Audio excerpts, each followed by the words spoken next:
afternoon. So we are here to sit on a case in the matter of the validity of the 10 gigabyte data bill passed by the 16th SRC Parliamentary Council during the initial sitting and the subsequent rejection of the bill.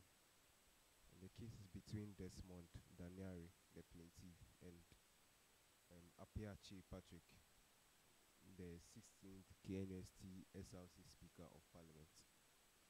So we'll begin. I think the councils should introduce themselves so that we can begin the case.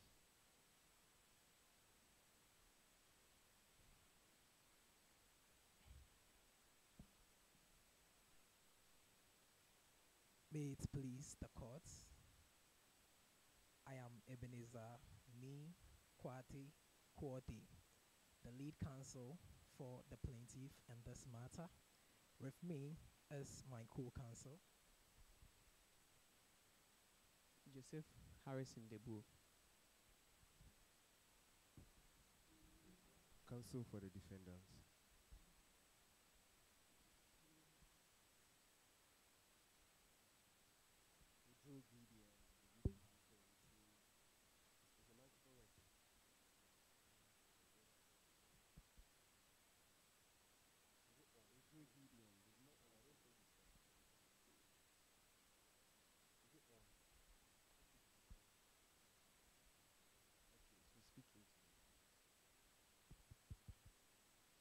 Ojo Gideon, the lead counsel.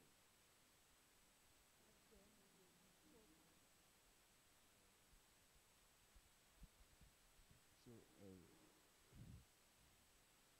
counsel for the plaintiff. Yes, we want to hear your submission.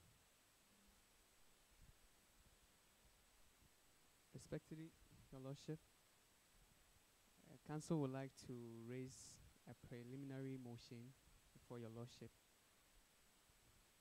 And we are before you this afternoon to raise a motion that the case concerning the validity of the 10 gigabyte bill passed by the 16th SRC Parliamentary Council,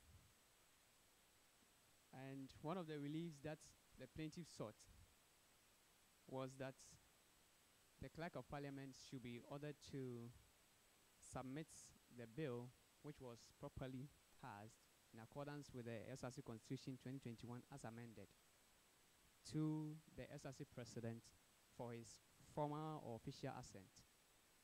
And second, that the court should compel the SRC President to append his assent to the bill which has been properly passed. Your Lordship, respectfully, as we speak, the bill which has been properly and duly passed by the 16th SRC Parliamentary Council has been transmitted from Parliament to the President, and what is left is for his official assent to the bill to become into an act of this great institution. In Exhibit F, which we have provided to this honorable court, and on this ground, Your Lordship, respectfully, we would like to discontinue the matter since the relief that we are praying for has been sought as we are speaking. Respectfully submitted. Okay. Counsels for the defendants.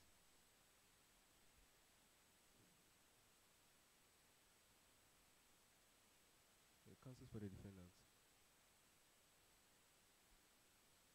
Have any response to the submission, to the objection made by the plaintiff's counsel? The Exhibit F, my women are relying on, I'll say they were prepared when the bills were passed.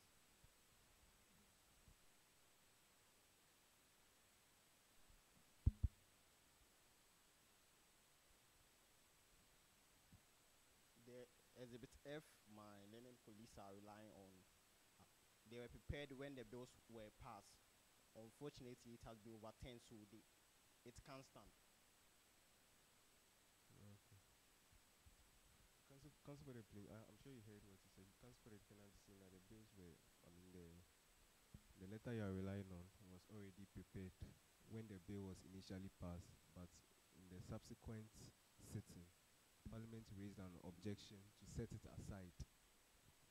And that is why we are here, to determine the validity of each of these procedures. So I personally think, I don't know what you have to say in response, but let me hear you.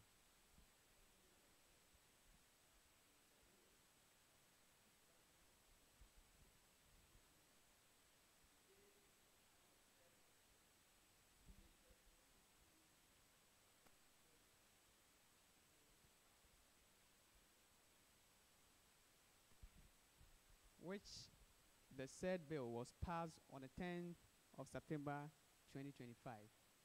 So if council is relying on the fact that the said exhibit was prepared before the objection or the resolution, the action took place, we vehemently disagree with counsel for the defense. And respectfully, the date on the other bills submitted before the president does not bear the same date as is provided on the exhibit F provided before this honorable court. So, Council, when was the bill passed?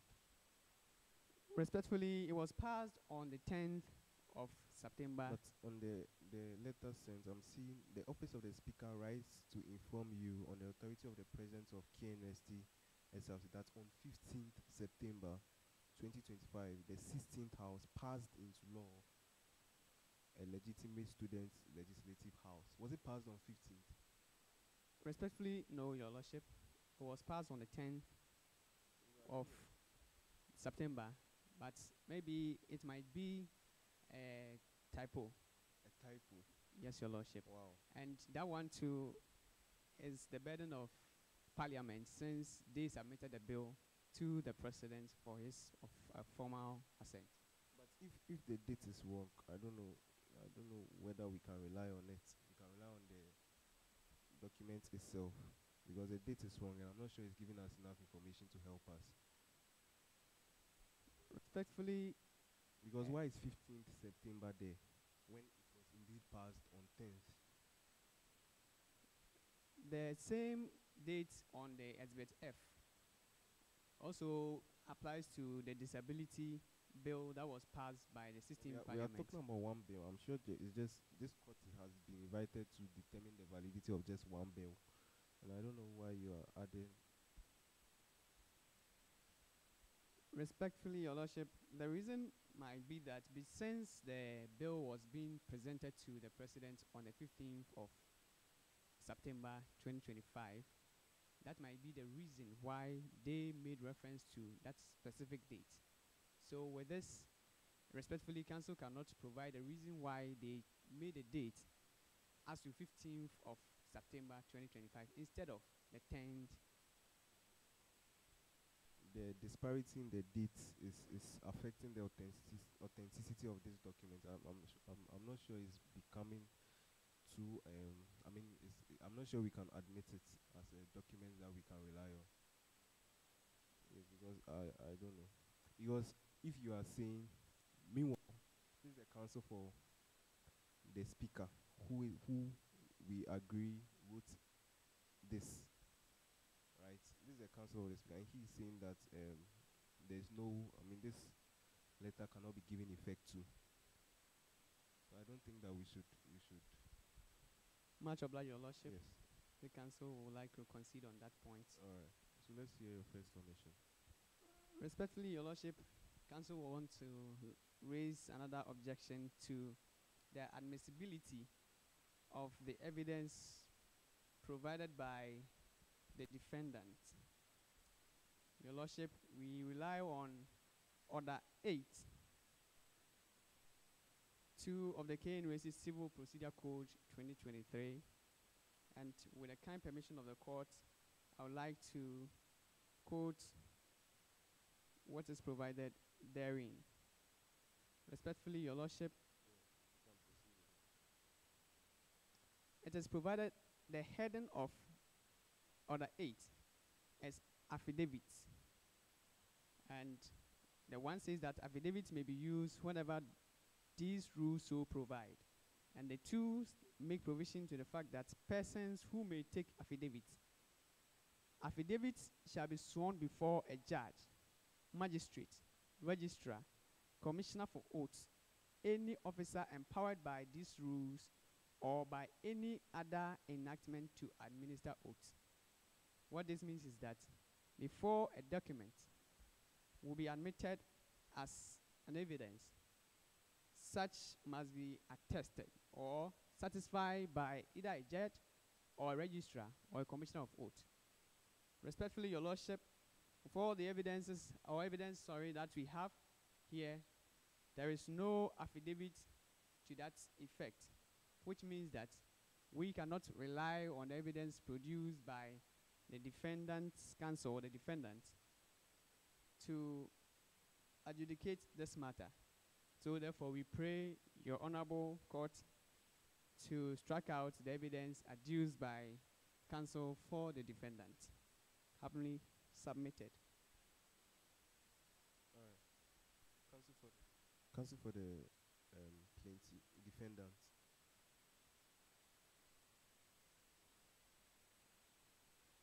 Any response to the submission made by counsel for the plaintiff? I will see the evidence they are saying was rightly tendered to the judge, the sitting judge of this case. Counsel for the plaintiff, what do you think is the essence of that rule? I'm saying that No, you. Counsel for the plaintiff.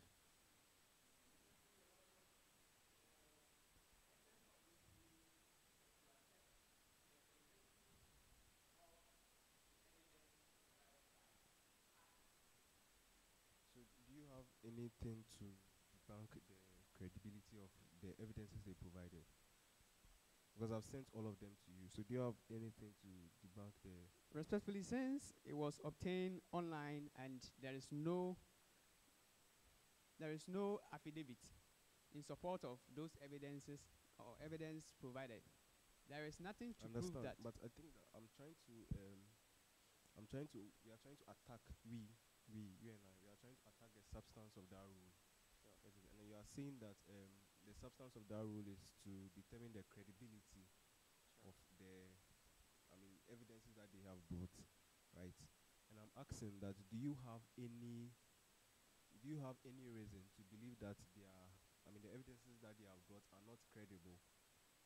Respectfully, Your Lordship, as I mentioned earlier, the evidence produced by the defendant is clearly a screenshot of the online sitting of the 16th Parliamentary Council. And as we are in a world of IT and AI,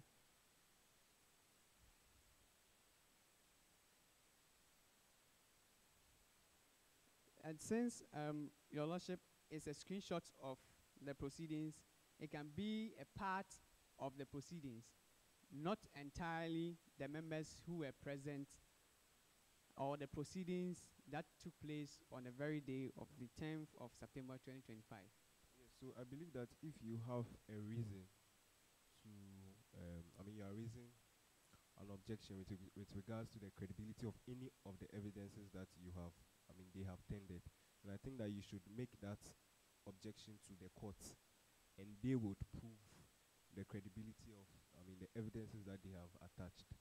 So let's do it that way, right? Let's do it that way.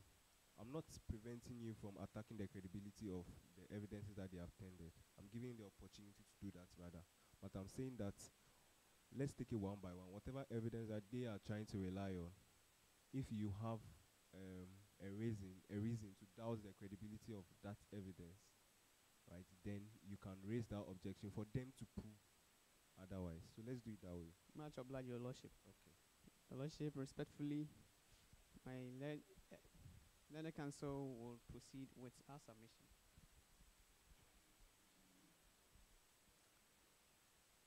Okay. Let's hear. They have a preliminary objection, so let's hear from them. All right. we have two preliminary objections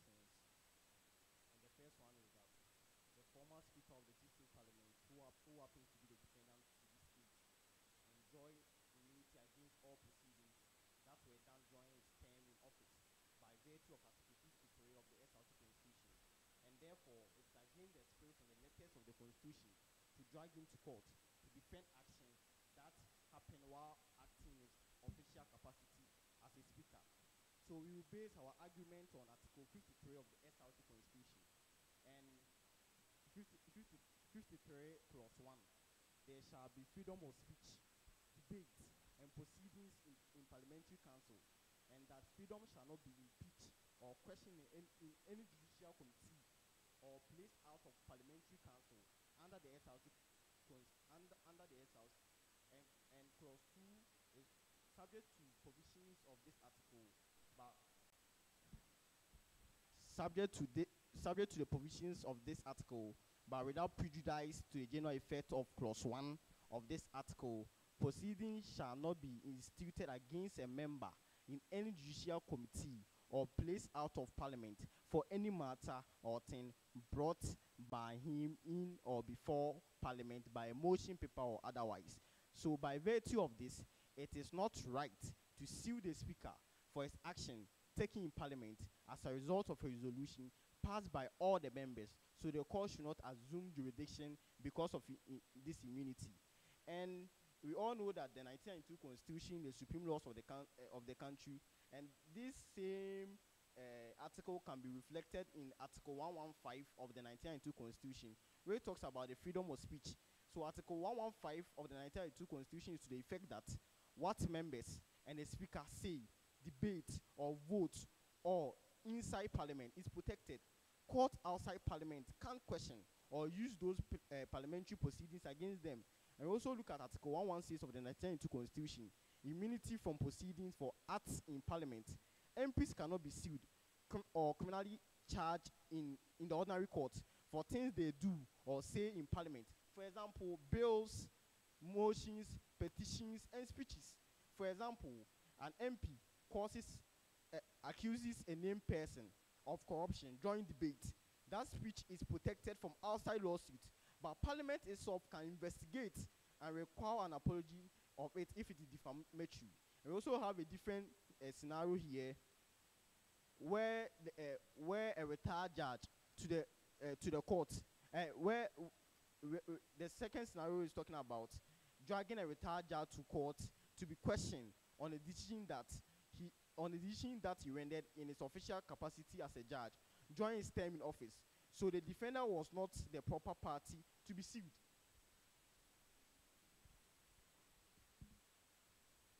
Your submission has been duly noted. Counsel for the plaintiff, any response to the submission made by counsel for the defendant?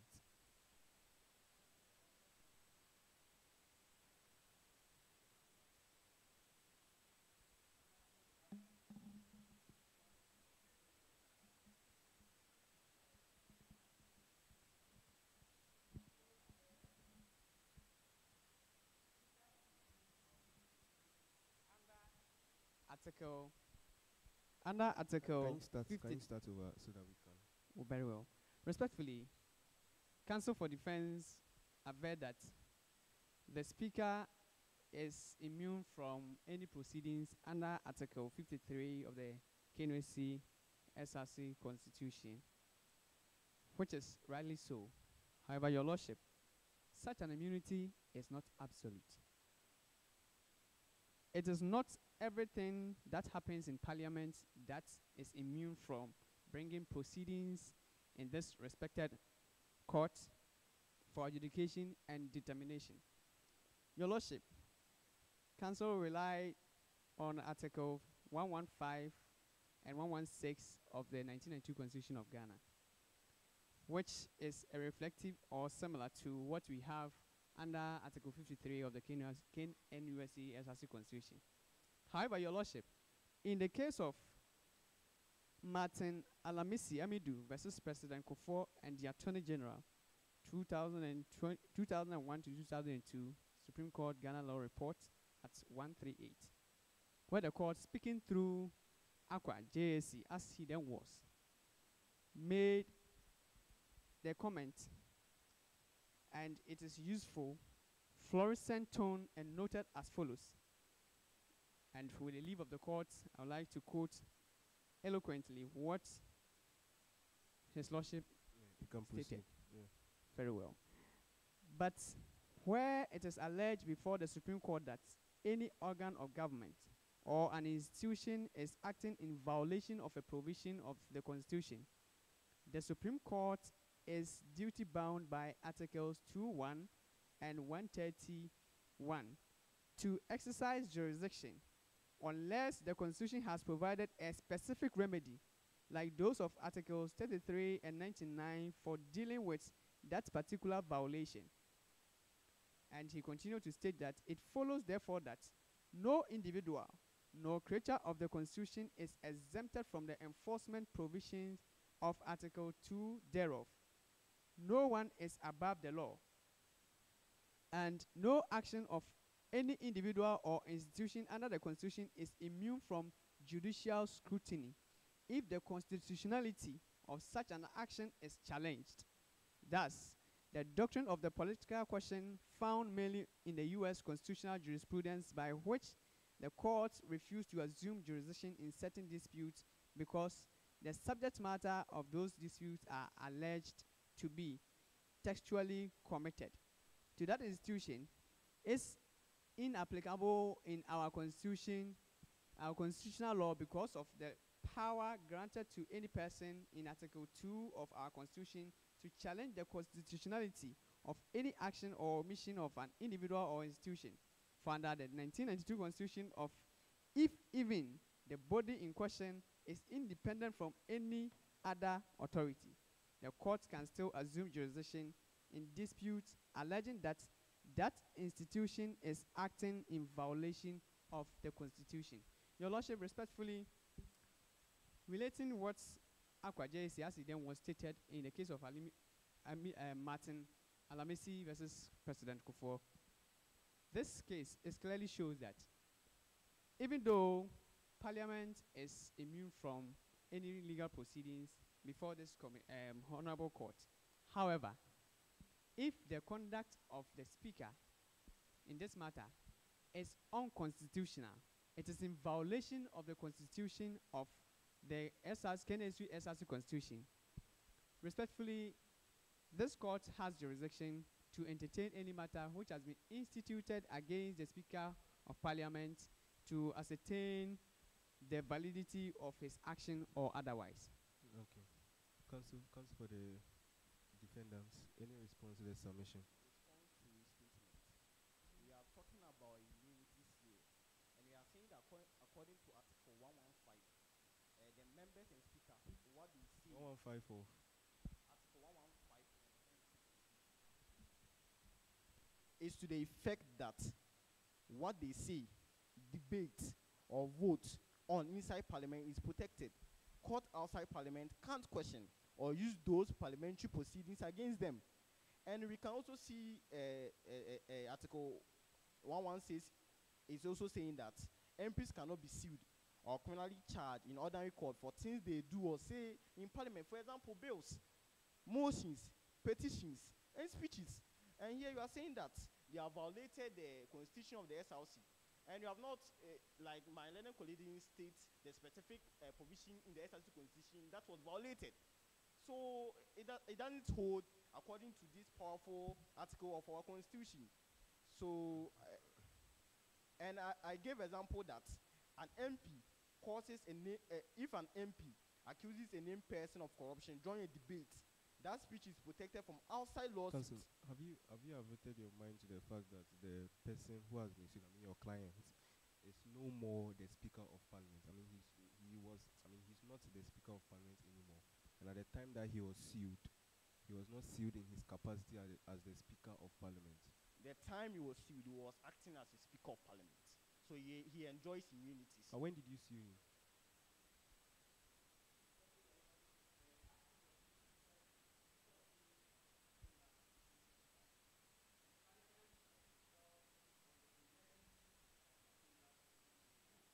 Right. Okay. And the action and what they are suing him for, It was the action that was done during his term in office. No, Council, the provisions that you are relying on, you are saying that, I don't know, is it Article 115. Yes, And and Article 116 116. yeah. You're saying that no civil or criminal. In fact, this is not a civil or criminal case, but let's go ahead and So, see. I'm coming. I'm coming. Okay. Civil or criminal proceedings shall not be instituted against a member of parliament. Right? At the point he was sued, he was not a member of parliament. Or he's not, at the point he was sued, he was not a speaker of parliament. This provision is to the effect that there is immunity with regards to people who are members of parliament at Or the time speaker. that they were sued. Yes, members of speaker. Oh, he I'm was sure you speaker. understand. During that time, he was a speaker No, of parliament. the parliament was dissolved on the 11th and he was sued on the 14th. But what they are suing him for was the action that All right. he So performed. do you agree with me at the time that he was sued, he was not a member of parliament? He was not. All right. So the next is that, as council was saying, are you saying that, Mr. Ogidi, are you saying that you've not seen a case where the speaker's action was being challenged in a Ghanaian court before? Yes, please. So what do you think? What do you think is the difference between that case and this case that prevents the court from assuming jurisdiction? And the courts will come in when there is breach of the constitution. That's what my learning colleagues were saying. So you But agree that the courts can come in to determine when that is the exception to the rule, when there's breach of the constitution. okay. But resolution to pass a bill cannot be considered as a constitutional matter for the court to come in, but a procedural You are saying regularity that per the law of evidence. It cannot be considered as a constitutional matter, but it can be considered as a presumption of regularity. our constitution outlines the procedures in which bills are being passed. Yeah. So if those bills, if the procedures in the constitution are not followed, you believe that it is not a constitutional matter. Is that what you are saying, Council? No,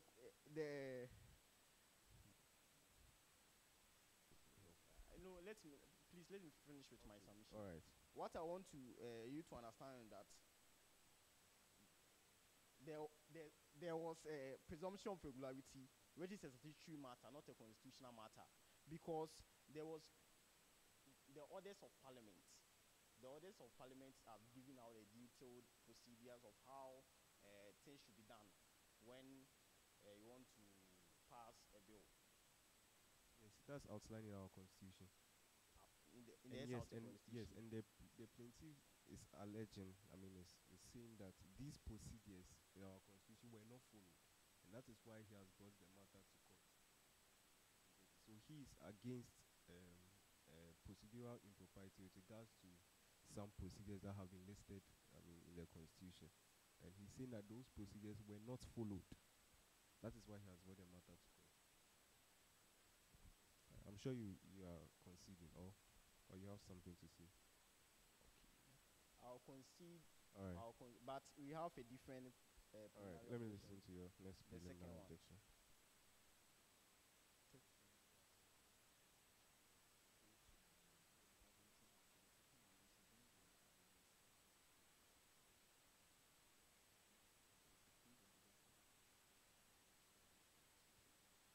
So, our second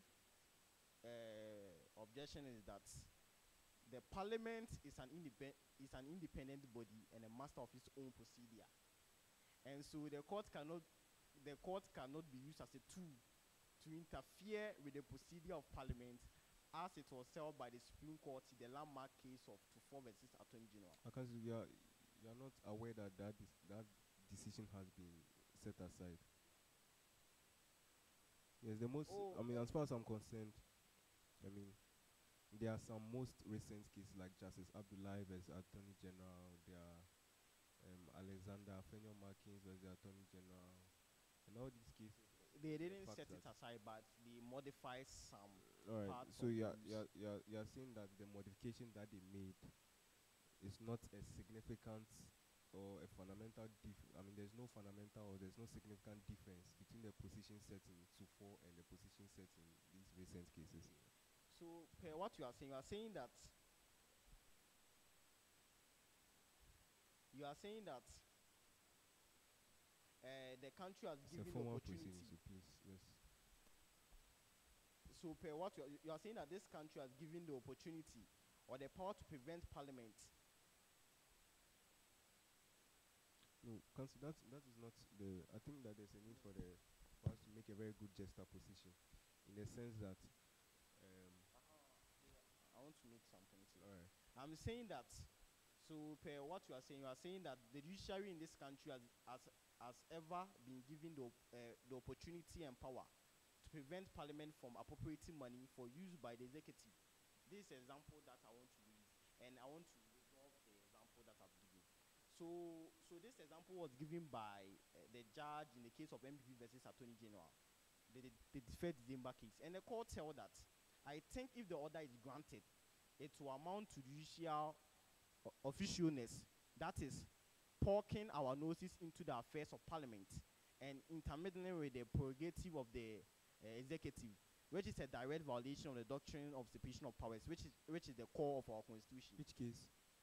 MPP versus the Attorney General, 31st. The court, the question that you asked me, it was considered in the case, and the court said that. When was that case decided? 1981. Okay, and you know the case of Justice Abdullahi versus Attorney General. What did he say? 2020 or so. Yes. What did he say about the applicability of the non-justiciable political question in Ghana or in our constitutional framework? Yes, these most recent cases have averred to the fact that the non-justiciability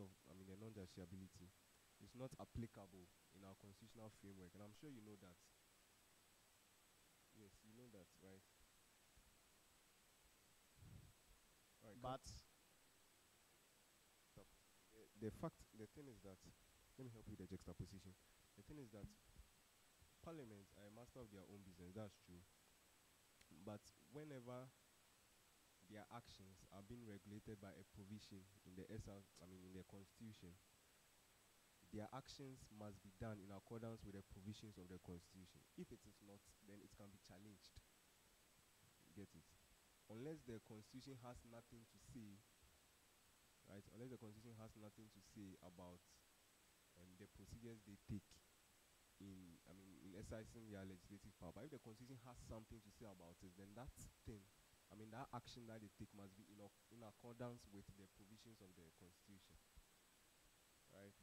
and please, I want them to give us the Constitution that outlined the process where laws can be made or bill can be implemented. Yes, in our SRC Constitution, right? So yeah, I want them to give out the article for us to know. We don't know, Okay. so I want them to of the SRC Constitution that outlines. Let's give a response to him. Help him. Outlines the.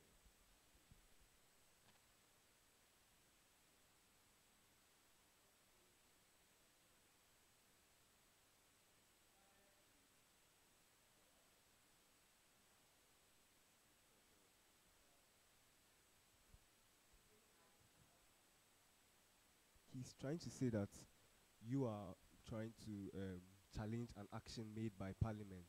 And he's saying that on what basis, on what grounds, on what constitutional provision are you challenging their action? And that's why he's asking you for what provision. On what grounds are you saying that Parliament did not follow a particular constitutional provision?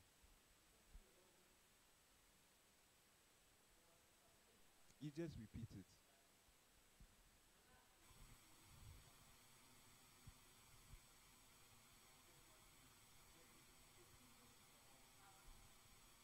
A resolution is provided, and there is no provision in relation to reconsideration of a bill or resolution passed by Parliament unless certain steps have been taken place, and that is where it is submitted to the President for his assent, and he signifies his satisfaction of the bill, then he has to resubmit it to Parliament with a memorandum stating his reasons. So for reconsideration, after that is done, Parliament has to convene and then deliberate on it and make the necessary amendments. Then resubmit it to the President, and at that point, he has no say than to append his signature for it to become an act of this great institution. Therefore, this motion not being followed, and the Speaker allowing a motion to be passed to dissolve or to resolve to reject the bill which was properly passed on the 10th of September 2025, it is unconstitutional. Therefore, we challenge such an action of the Speaker of Parliament.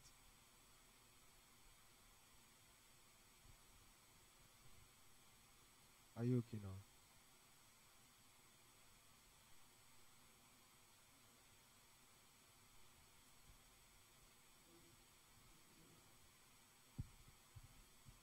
The question I want to ask is that the president assent to the bill?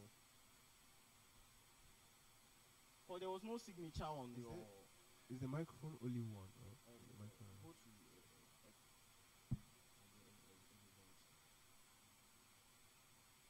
Leather Council, respectfully, we stated that the President has not yet appended his signature to the bill on grounds of this action which has been instituted before this court.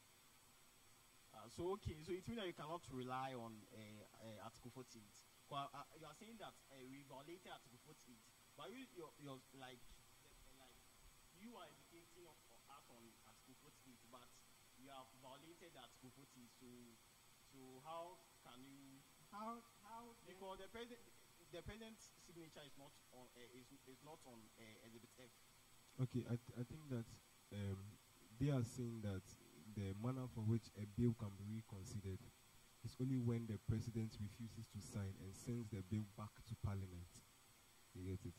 That is the only way for which Parliament can reconsider a bill that they have passed. Right? So that is, they are challenging. They've not yet made their submission, so let them make their submission. They are challenging the actions of Parliament on the basis of Article 48. You are making preliminary objections, right? We are not yet into the substantive ones. We just have to relate with some of the arguments from the substantive submissions, just because we want to make a decision or make a very good juxtaposition on the preliminary objections you are making. That's why we are interfering to the substantive provisions. Right, but we've not yet started, so let them make their submission on the substantive argument, then we proceed. All right. So, counsel for the plaintiff, make the submission on the.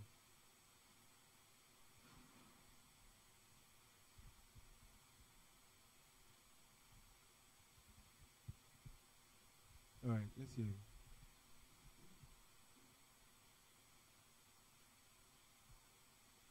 My lords, may it please this honorable judicial committee.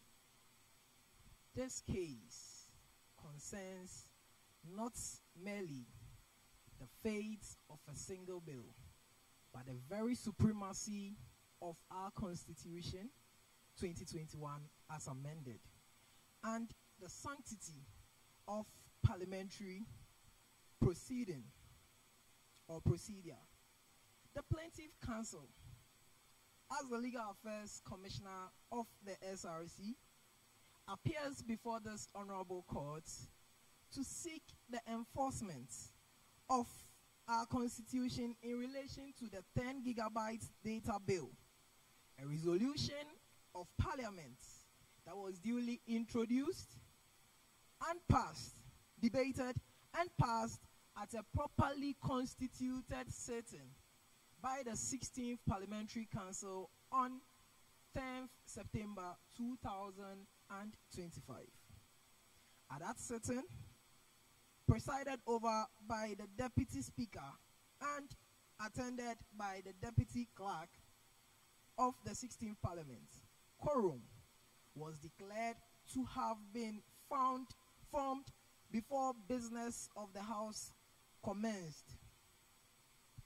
The bill was thereafter put into votes when the business of the House started and passed by a majority, in full compliance with Article 46 and 47 of the SRC Constitution 2021 as amended. Yet, at the final in-person sitting, my Lord, before the dissolution of the 16th Parliament, Parliament purported to revisit and reject this bill, not through the reconsideration process prescribed under Article 48 and again Article 61 of the SRC Constitution, but by an irregular or ad hoc motion after the fact. This act was unconstitutional, ultra-virus, and subversive to the procedure our Constitution demands. My Lords,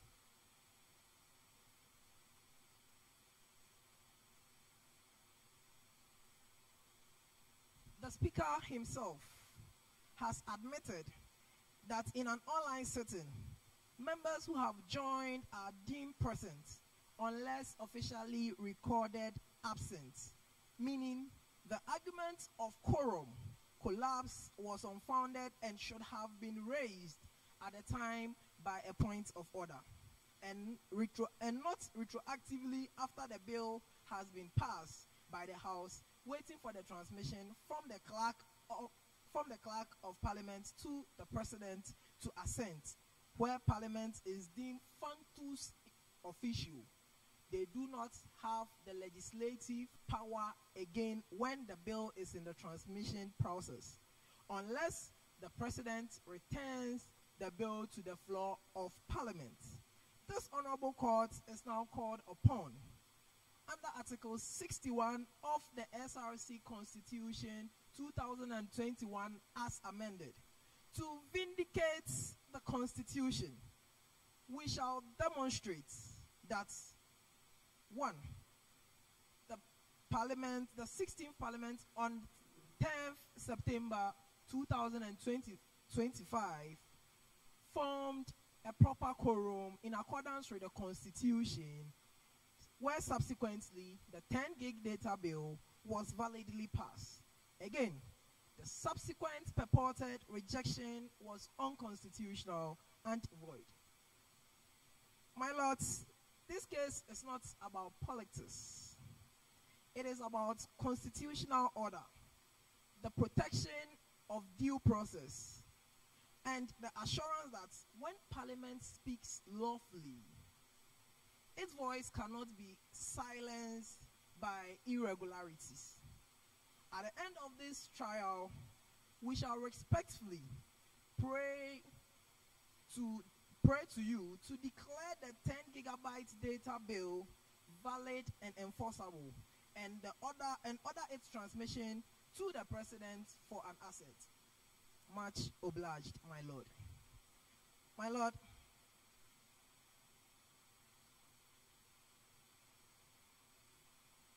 on the first issue, as to whether or not members of the SRC Parliamentary Council formed a quorum at the time of the sitting, and also during the votes, hence the 10 gigabyte data bill was validly passed.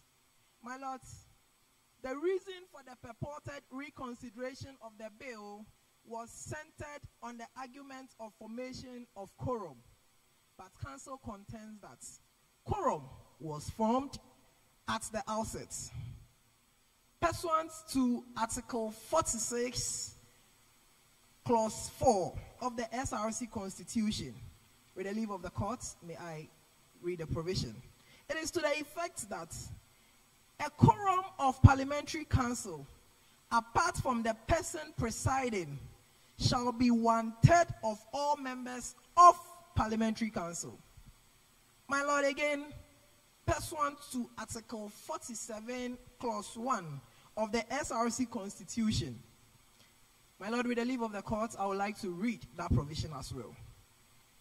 It says that except as otherwise provided in this Constitution, matters in Parliamentary Council shall be determined by the votes of majority of members present and voting, with at least half of all members of Parliament present.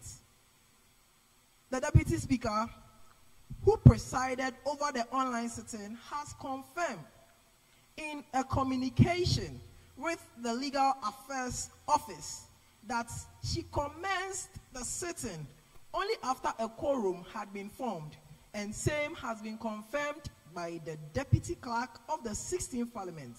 This is shown in Exhibit A. My Lord, may we approach the bench to submit Exhibit A. Okay. My Lord, Exhibit A is the witness statement. a witness statement. And in paragraph 1, my Lord, with the leave of the court, I would like to read what is I'm it. sure they are trying to make it visible, so let us wait for them. I would like to rely on paragraph 1 of the witness statement of the Give Deputy them a Speaker. minute. A minute.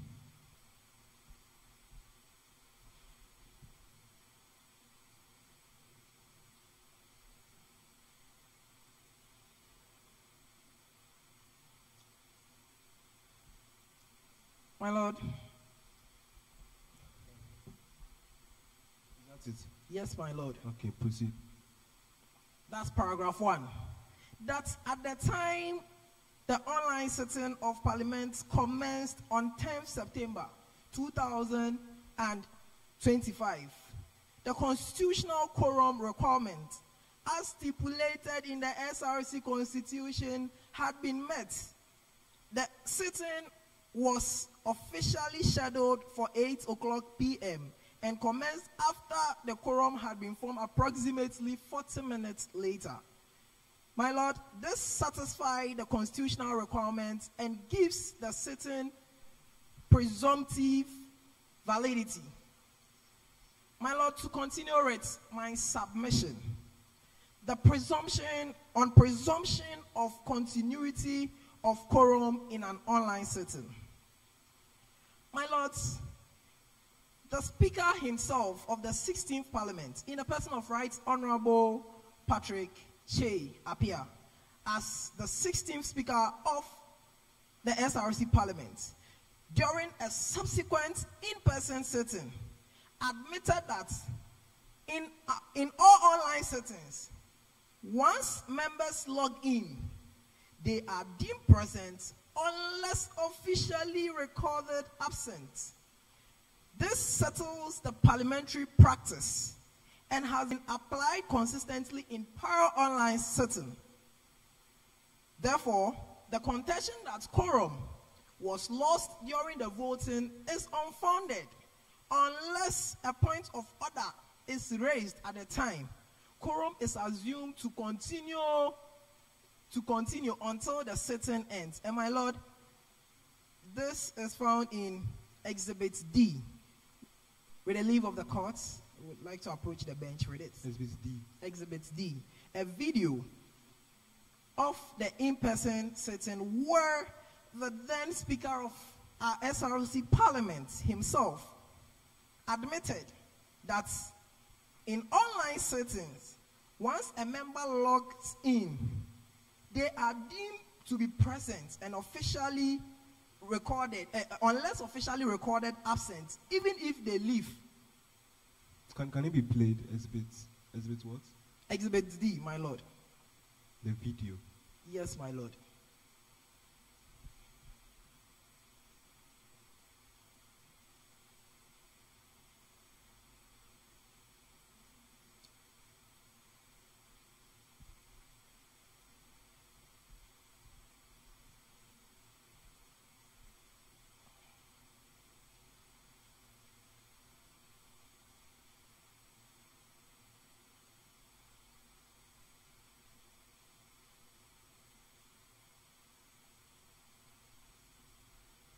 Have you found it?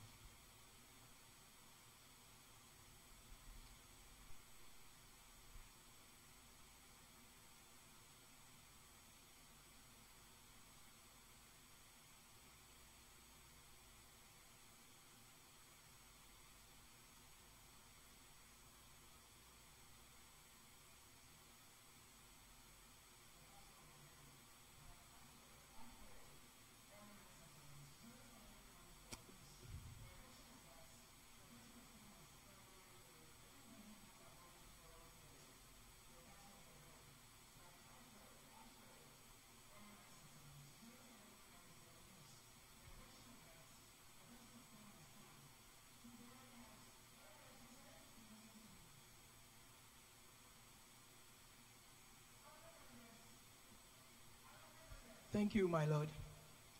My Lord, so from the video, it is reasonable to infer from the video that it is an adopted strategy, or it is an adopted way of having their online sittings, since the Constitution has not prescribed a way such should be done. Then, my Lord, same has been confirmed by the Deputy Clerk in Exhibit B. With the leave of the court, we would like to present Exhibit B. Paragraph 3.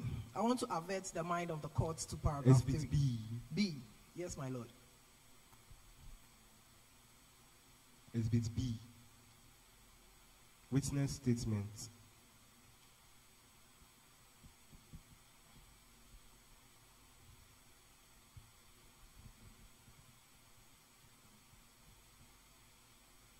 All right, but what do you want to rely on? Let's see. My Lord, we want to rely on paragraph 3 of Exhibit B. Well, of law in parliamentary law, that Parliament is a master of its own business or proceedings. This means that matters such as quorum, voting procedure, record keeping are internal affairs to be settled. So I think quorum is also part of the matters, because the Constitution expressly states how many people should form the quorum. My Lord, to clarify on that, when quorum had not been reached, or when there is a decision being taken and quorum had not been found, a member of parliament during their internal sitting can raise an objection to that effect if it happens in that regard. My Lord, if I may proceed, there will be more clarity on this. My Lord,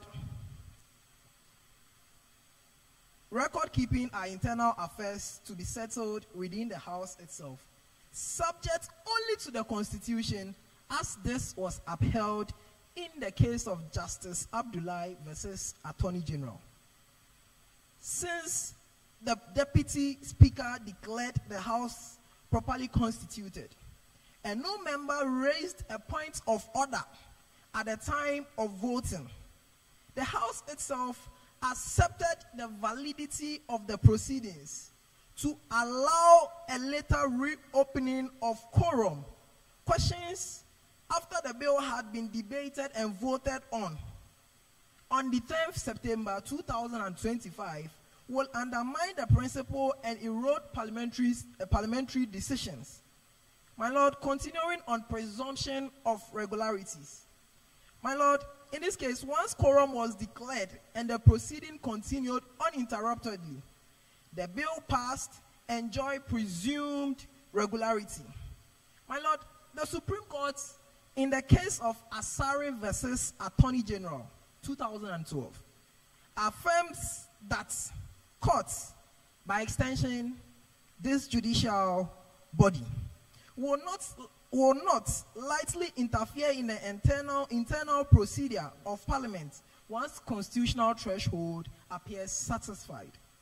Again, my Lord, in the case of Tufo versus Attorney General, the Supreme Court stressed that where constitutional bodies act within their apparent authority, their acts are presumed valid until challenged in the proper forum. By parity of reasoning, my Lord, this Honorable Judicial Committee ought to recognize that the bill was validly passed and immune from retroactive procedural attack, which even did not follow constitutional means. Practical and constitutional implication for this act.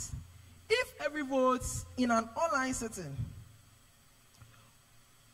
could later be reopened on speculative claim of quorum loss, then Parliamentary Council would descend into uncertainty.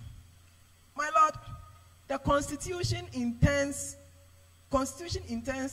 Parliament to function as an orderly body whose decision, once taken under a quorum, remains binding unless lawfully rescinded through Article 48, Clause 2 to 4 of the SRC Constitution and 48 clause 9 to 10 of the SRC Constitution or Article 61 of the SRC Constitution. My Lord, at the material time of the online sitting, the number of the members of parliament had been reduced from 39 to 37 due to per resignation. Half of 37... Only 2 of them resigned. My Lord? Only 2 parliamentarians resigned. Yes, my Lord. I think I even know of 3. Oh. Yes, my Lord. There will be clearer no, let's get the numbers right because we are talking my about Lord, quorum. Honorable Nisi was replaced. Okay. And another person was sworn in. Oh, okay. And Honorable Priscilla Asante, who in Exhibits J, my Lord, if we can go there, sent her resignation to Parliament, was not replaced at the time of the said sitting. And as espoused in the case of Francis Kusi versus AJJB, where the courts declared that Honorable AJJB had properly resigned from Parliament, also caused the reduction in number. So, my Lord, half of 37 is now 8.5, which under parliamentary arithmetic is rounded down to... Said half of 37. Yes, my Lord. 18.5 or 18. You said 8.5. I see. 18.5. Okay. Which under parliamentary arithmetic is rounded to 18 since a quorum cannot exceed the total. Now, my Lord. Well, I thought there was parliamentary arithmetic. Yes, my Lord. My Lord. The video evidence of the online sitting also confirms that 18 members were present, including the presiding speaker, who has a voting right to, as espoused in the Supreme Court case of Justice Abdullahi versus Attorney General. The presiding speaker has a voting right. A voting right, yes, my Lord. That was espoused in the case of the presiding deputy speaker. Oh, okay. Yes, has a voting right, as espoused in the case of Justice Abdullahi versus Attorney General.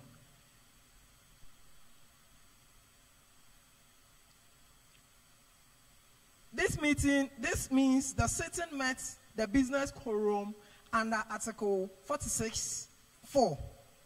But my Lord, I would like to take this honorable court to Exhibit C.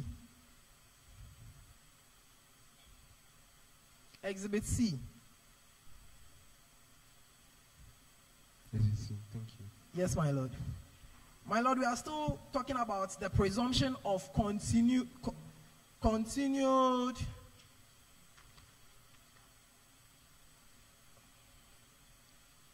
presumption of regularity. My Lord.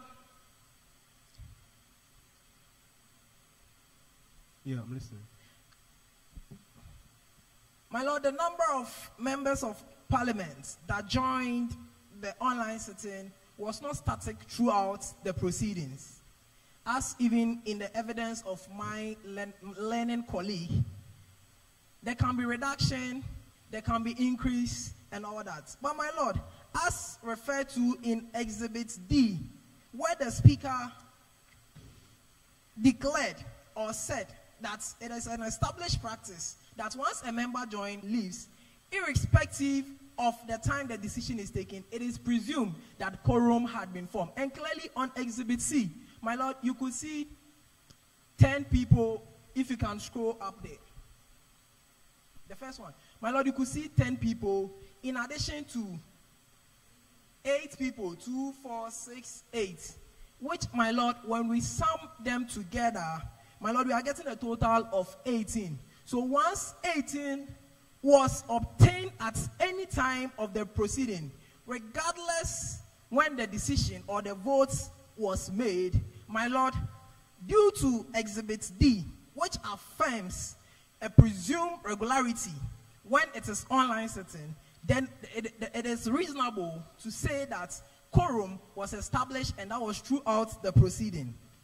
Furthermore, the speaker himself has confirmed that online sitting, once a member joins, he or she is deemed present unless officially recorded absent.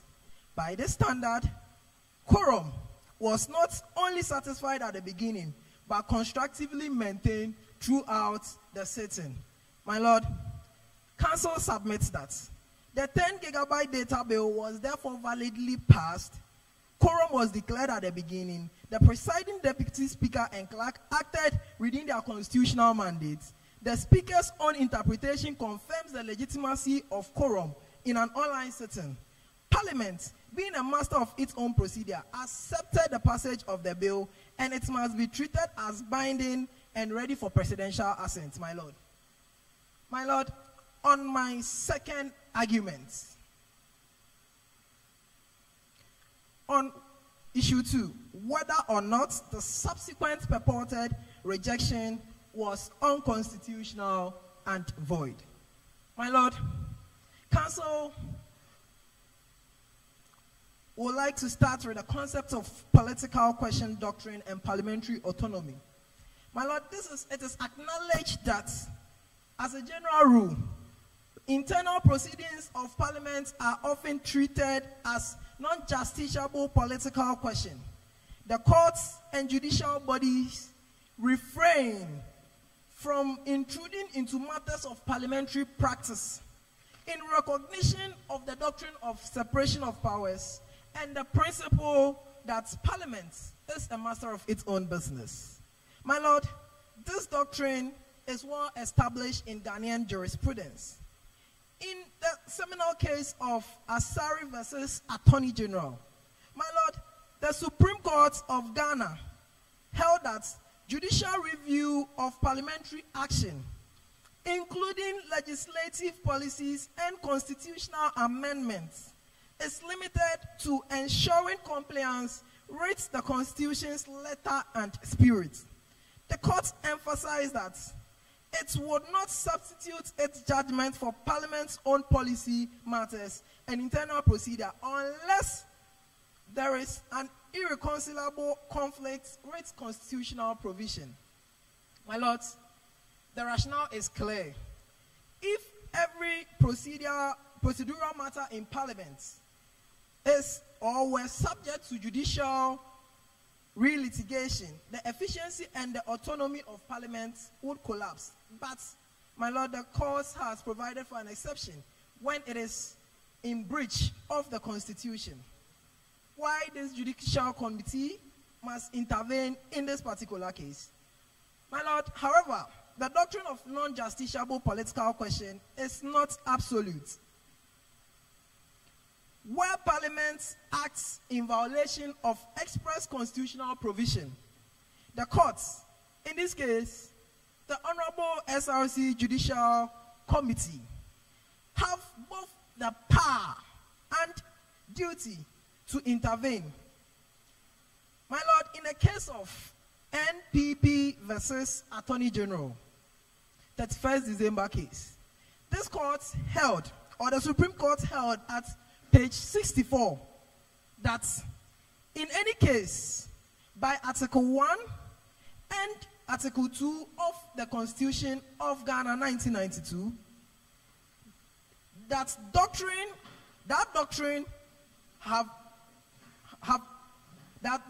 cannot have any application to us here in Ghana.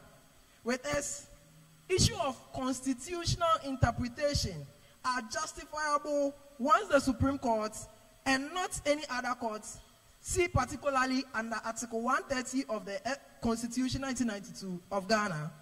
The conclusion is inescapable that in this country we have no doctrine of political question such as it exists in the United States. This was furtherly eloquently espoused in the case of Martin Alamesi Amidu versus President Kufuor and Attorney General, where the court, speaking through the illustrious Appiah JC as he then was. I think we've seen the substance of your submission. My Lord, I don't know if there is any new argument you want to raise, but I think that we could My allow Lord, counsel for the plaintiff, counsel for the defendant to also make his submission. my Lord, it will be good for me to about ending my submission. Okay, but isn't this more like a repetition of what you have? My Lord, so I may skip that one. Subsequently, under Article 61A and B of the SRC Constitution, expressly vested in judicial committee with the original jurisdiction over all matters relating to the enforcement and interpretation of the Constitution. All matters as to whether a resolution made by Parliament is in excess of its powers conferred on it. My Lord, the purported rejection of the 10 gigabyte data bill at the final sitting falls squarely within this jurisdiction. Parliament attempted to undo a bill already passed outside the mechanism provided by the Constitution, was in breach of Article 48 of the Constitution, Article 48 of the Constitution, Article 42 of the SRC Constitution, then again Article 61, 61B, 61(1)B of the SRC Constitution. My Lord, reconsideration on the breach of Article 48, exclusive procedure for reconsideration as espoused in our Constitution. My Lord, reconsideration, according to Cambridge Dictionary, is the act to talk or think about changing a decision, especially in courts of law. My Lord, revisit, as used by the honorable member in Exhibit E, according to Cambridge Dictionary, is also the same act to talk or think about something again with the intention of changing it.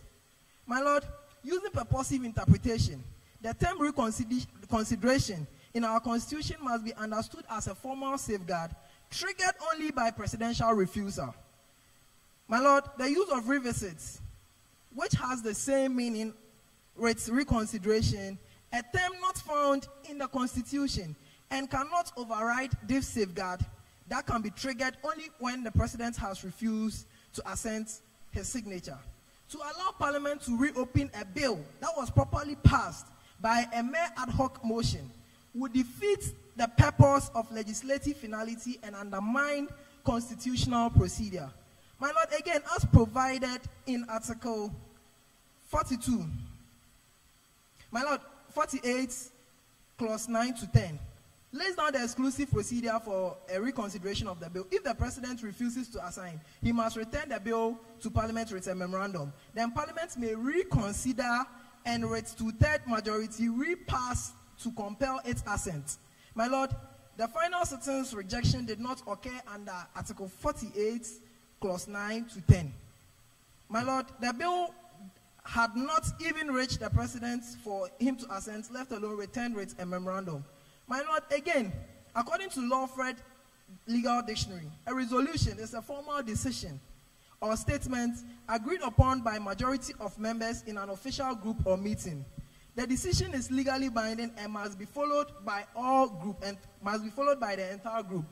My Lord, according to Article 48, Clause 2 of the SRC Constitution, every motion for a resolution shall be submitted by a member to the clerk 7 days before Parliamentary Council sitting, who shall, in consultation with the Speaker or Deputy Speaker and acting on the advice, move such motion on the floor of Parliament. A member shall debate the motion and vote on the issue on the floor of Parliament. But clearly, my Lord, even if a decision or a formal decision or a statement, a member of Parliament would love to bring a formal decision or statement to the floor of Parliament for them to agree on, my Lord, it should be in accordance with Article 48, Clause 2 of the SRC Constitution, which provides how motions or how such formal motions must be laid before Parliament and agreed upon. Again, Article 61, Clause 1B of the SRC Constitution is to the effect that the SRC Judicial Committee has original jurisdiction in all matters whether a resolution made by Parliament is in excess of its power. So where a member of Parliament would want to challenge the decision or a resolution made by Parliament in an online sitting, my Lord, I believe the proper forum to challenge this decision would have been the courts, the Judicial Committee of the SRC. My Lord,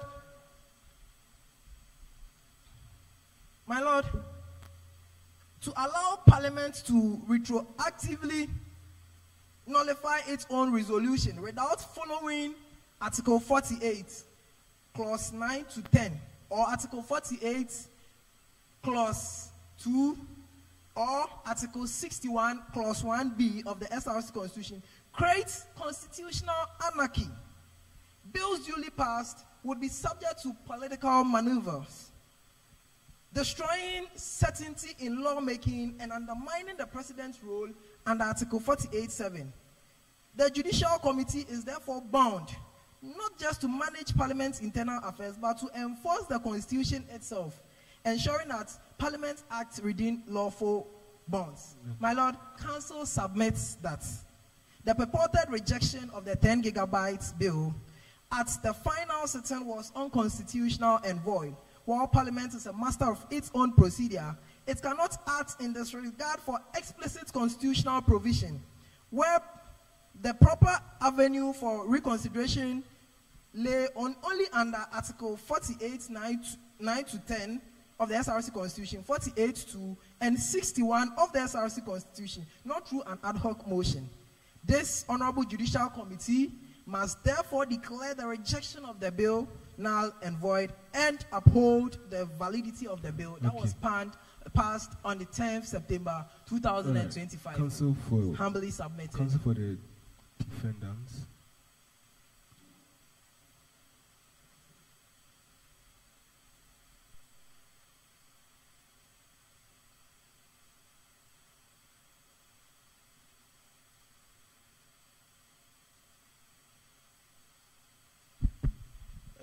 Please, Eben, per your submission, I want to ask you a question.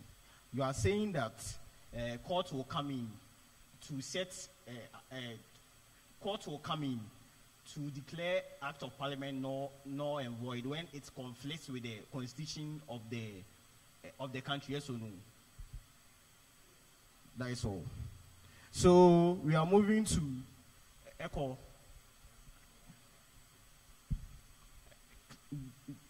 Did you hear its answer? Yes, I did. So you say yes. Okay. And it was on this basis that our second preliminary objection was thrown out because it We are going back to the preliminary objection we have decided already. I'm saying that it was based on this principle. That is why our preliminary objection was thrown out because of Article 48. We didn't follow it. Okay. So we are going to our defense. Number one, the motion for the said date, 10th September 2025, online sitting, did not include the fact that Parliament was to pass a resolution on the 10 gig bill. The motion was basically about introduction and deliberation of the bills, which in practice and in law different from motion for passage of a resolution. My laws, throughout the practices of the House, anytime a resolution is to pass, same will be stated, especially in the motion, which in this case was not stated. All right, Counsel, I'm seeing. Let me finish. Go ahead. So, my laws, there's a mandatory procedure laid under Article 48 of the SRC Constitution as to how a motion for resolution should be brought before Parliament. And this was brutally defiled by the Parliament, thereby making the supposed resolution passed during this sitting unconstitutional from the inception. So our argument is on Article 48 of the SRC Constitution. I want to reiterate. So the power of the Parliamentary Council to make resolutions shall be exercised by resolution bills passed by Parliament, assented to by the President. Clause 2. Every motion for resolution shall be submitted by a member to the clerk 7 days before a Parliamentary Council sitting, which shall, in the consultation with the Speaker and the Deputy Speaker, and acting on their advice, move such motion on the floor of Parliamentary Council. Clause 3. Members shall debate the motion paper and vote on the issue on the floor of Parliamentary Council. So for this, we argue that for every meeting, there must be a motion and a purpose for the meeting. Once the motion is stated, Parliament will be guided by it, because 48 says the clerk should submit a motion 7 days, and they will debate on the said motion. Counsel, so from the I'm trying to ask you two questions. So you are saying that, firstly, you are saying that on the day Parliament passed the 10 gigabytes bill on the online meeting, they did not have passage and acceptance of bills on their order paper? Yes, please. That was one. All right, And- Council. So then why did they end up passing it? That's why they violated Article 48. Okay, but have you seen Exhibit 1 that you Yeah, yourself yeah. tendered? And you have seen number 9. According to what I can see, I don't know if you are seeing something different, but okay. I'm seeing introduction of bills and acceptance of bills. That is the heading is continuation of public business. Yes. You understand? So Yes, introduction and of under the continuation of public businesses, I'm seeing number 9, exactly under it, introduction of bills and acceptance of bills. So it was part of their schedule. No. So we will enter Exhibit 2. All right.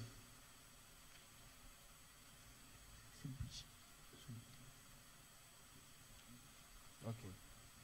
So you agree you are tendering under evidence, which is significantly different from Exhibit 1, because it's not like Exhibit 2 is being used to support Exhibit 1. So To support the Exhibit 1. you are saying Exhibit 2 is being used to support Yeah, Exhibit Exhibit 1. 1. Oh, okay. Let's see how they relate. I'm listening to you.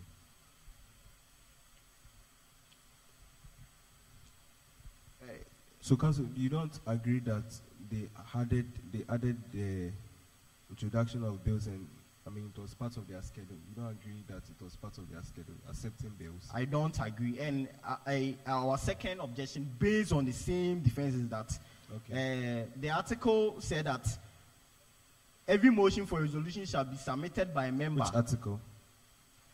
That is Article 48, Okay. Clause 2. Okay.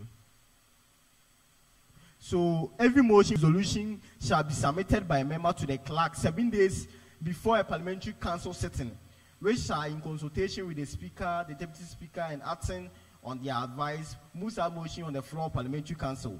So here, because 48 says the clerk should submit a motion 7 days, they will debate on the said motion. So from the order paper, the motion did not include a passage of bill, but mere deliberation on bills. The passage is different from deliberation, so Can't you see continuation of public business? It looks like they had already started something they are trying to continue. no. So So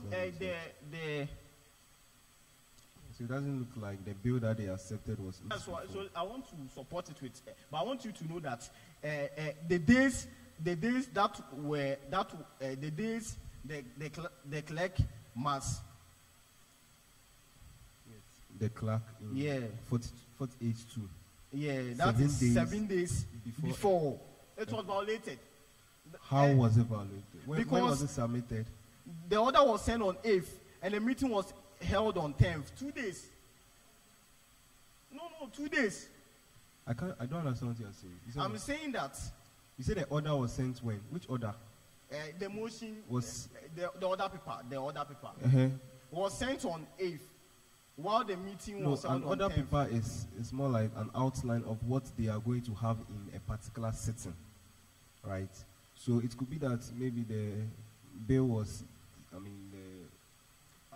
bill was sent to them maybe some days before. And they should prove it. That's all. No, you are the one alleging. I'm saying that, Hello. and I'm saying that the order was sent on 8th, while the meeting was held on 10th. So the due process was abused. 7 No, days. an order is not when the motion was sent, right? It could have been. That's what I'm showing you. I'm seeing continuation of public business. So maybe you could see that maybe they had started something earlier on and they were trying to continue. And the a resolution to pass this bill doesn't fall under the continuation of public business. Introduction of bills and acceptance of bills. So if so, the number of days has been violated here. Which number of days? That's the 7 days before. Where has it been violated? How has it been violated? The order paper was sent on 8th. An order paper is not. An order paper is an outline. It's more like an outline, a schedule, right, for their sitting, right? So it shows that on this day, this is what we'll do. We'll first give an opening prayer. We'll have a welcome address from the speaker. We'll correct some minutes. We'll deliberate on the various bills. We'll have a recess. Then after the commencement of the public business, which they have already commenced, they would report. They will have reports from committees on the various bills. Then there will be deliberations on the SRC constitution. And there will be recess. Then they will continue what they have already started, which is introduction of bills and acceptance of bills. But you are supposed to prove to us that that bill, was not sent 7 days before the parliamentary council. Yeah, and I was saying. You have the date when it was being sent to the clerk. So we should not assume here. We should rely on conclusive evidence. Yes, you are rather assuming, honestly. I'm not assuming. I'm saying that based on the evidence. Which evidence? Based on the other paper and the number of days had been violated. So, my lord,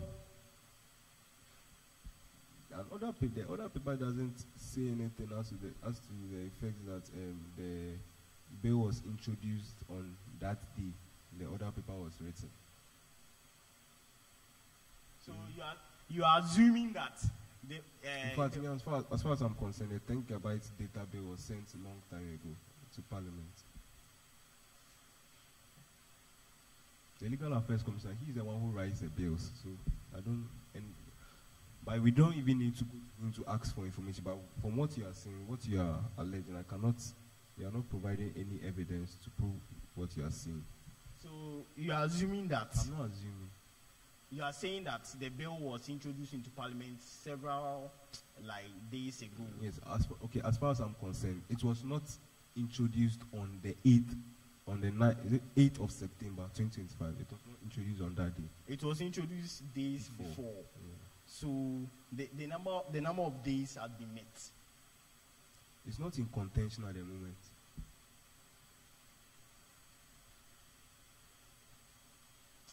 All right.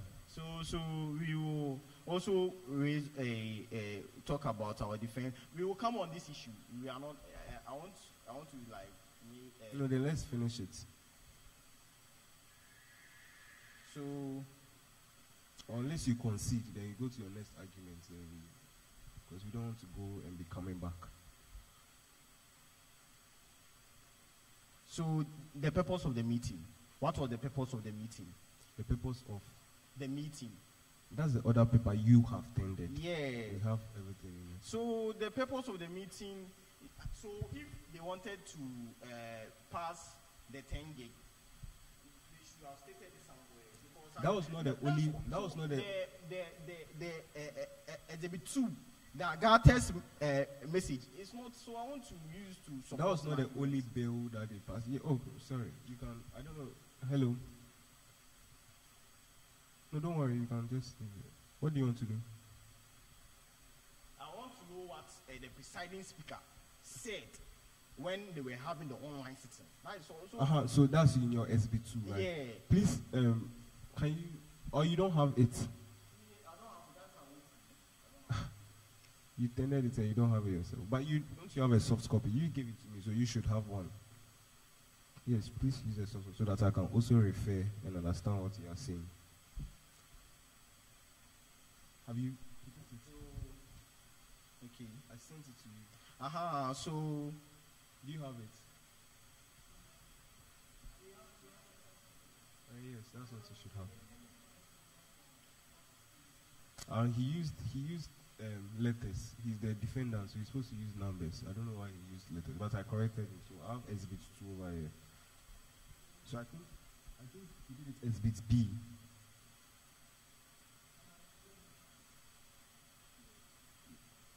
Yes. So we are talking about the purpose of the meeting. The purpose of the meeting. So the presiding speaker made a statement. I want to base on this statement to say that the 10 gig was not into contemplation within that period of time. Mm-hmm. So after everything we have been through as a house and all the changes we need to make to the constitution, we can't even come for an online sitting to deliberate on constitutional review. not 10 gig, the 10 gigabytes bill. You are saying that they have introduced days ago. But here they are saying that they want to deliberate on constitutional review, which was stated especially here in the other paper. That was the purpose of their meeting, not the 10 gig, not the 10 gig bill. All right, so I'm seeing deliberations on drafts of SRC Constitution 2025 as reviewed. Right. Pardon? Number 7, other paper, sorry, other paper. Yeah. Other paper. Other paper. Yeah, the other paper. All right. So I'm seeing deliberations on drafts of SRC Constitution 2025 as reviewed. So according to you, you are saying that that was the main business of the day. Yes. So the other ones like opening prayer, welcome address from speaker, correction of minutes, deliberation of bills, recess, or correction were not done. I'm not saying it was not done, but it was expressly stated. We are making our argument on what it has been written. Yes. But the 10 gig, it doesn't come. No, they said it's here, introduction of bills and acceptance of bills. The 10 gigabytes, was it not sent in the form of a bill? But you said this one is introduction of bills and acceptance of bills. So it means that the bills that they will introduce is a new bill, right? Yes or no? No. It can be an old bill. There are two different works that they are come to do. Introduction of bills and acceptance of bills. Yeah. So the bill was sent on that day. I mean, the bill was accepted on that day. They introduced, they made the 10 gig, like they introduced the 10 gig on the said date. That was the 10th. All right, that's your stance. Any evidence to prove that it was? Maybe you can send us the bill and a date on the bill, who sent the bill, and everything. Maybe you can help us with that. If that was done, if you can help us with that, it means that the procedures were not followed according to the SRC Constitution, and we rightly have to set aside that bill. Yes. So I'm waiting for you. And then yes, because the bill you are saying that the legal affairs the one who introduced bill in the SRC. No, I didn't say he introduces. He writes the bills. Yes. Yeah, it's part of his functions to write the bills. Okay. So acceptance of bill is not the same as passing of a bill. Okay, tell me the difference. Help us with the difference. So you are saying that the 10 gig will fall under the acceptance of bill because the bill has been introduced some days ago. I want to get the picture. I think you have not addressed your earlier point. You said there's a difference. Yeah, there's a difference. What the difference is acceptance of bills and passing of bills. Yeah, there is difference between acceptance of the bill. Acceptance of bill is not the same as passing of a bill. So help us with the difference. That's what I'm saying.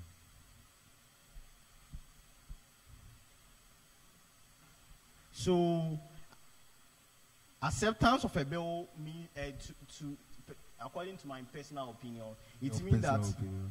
Okay, but let's hear your personal opinion. According to my personal opinion, it means that. But he just stated a personal opinion, so let's listen to his personal opinion. It's persuasive, but it can be something we can work with. So I want to go to a different defense, but we come to this matter to resolve it. Come back. We will not come back as a matter of fact. So I'm saying that. You just make the point, or if you want to consider move to another point, then that's also fine. But as for coming back. Okay. So I'm saying that acceptance of a bill is the same as passing of a bill. So acceptance of a bill is when Parliament receives the bill and they accept to deliberate on it. The what? So acceptance of a bill is when Parliament they receive the bill and they accept to deliberate on it. Okay.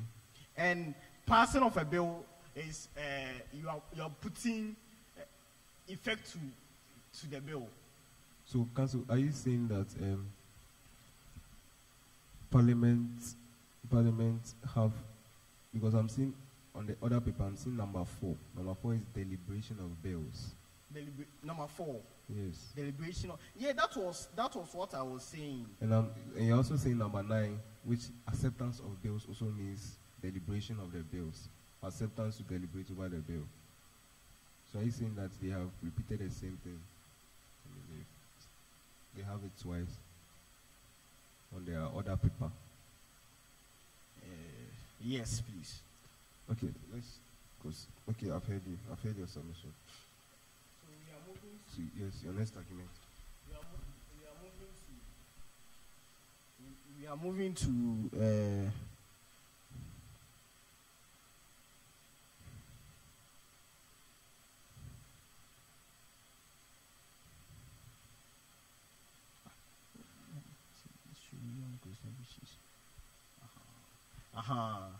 we are saying that also, since the 16th Parliament has been dissolved and the Parliament in force now in the 16th SRC Parliament, the new Parliament cannot be compelled in law to transmit a bill that was not passed by them to the President to assent, unless the bill is reintroduced in the 17th Parliament.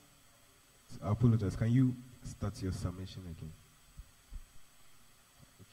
I'm saying that since the 16th Parliament has been dissolved and the Parliament in force now is the 17th SRC Parliament, the new Parliament cannot be forced in law to transmit a bill that was not passed by them to the President to assent, unless the bill is reintroduced in this. What does it mean to transmit a bill?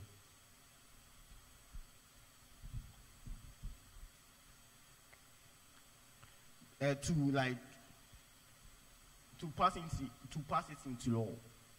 Yes, and the 16th Parliament have already done that, so I don't know what new work the 17th Parliament are going to do.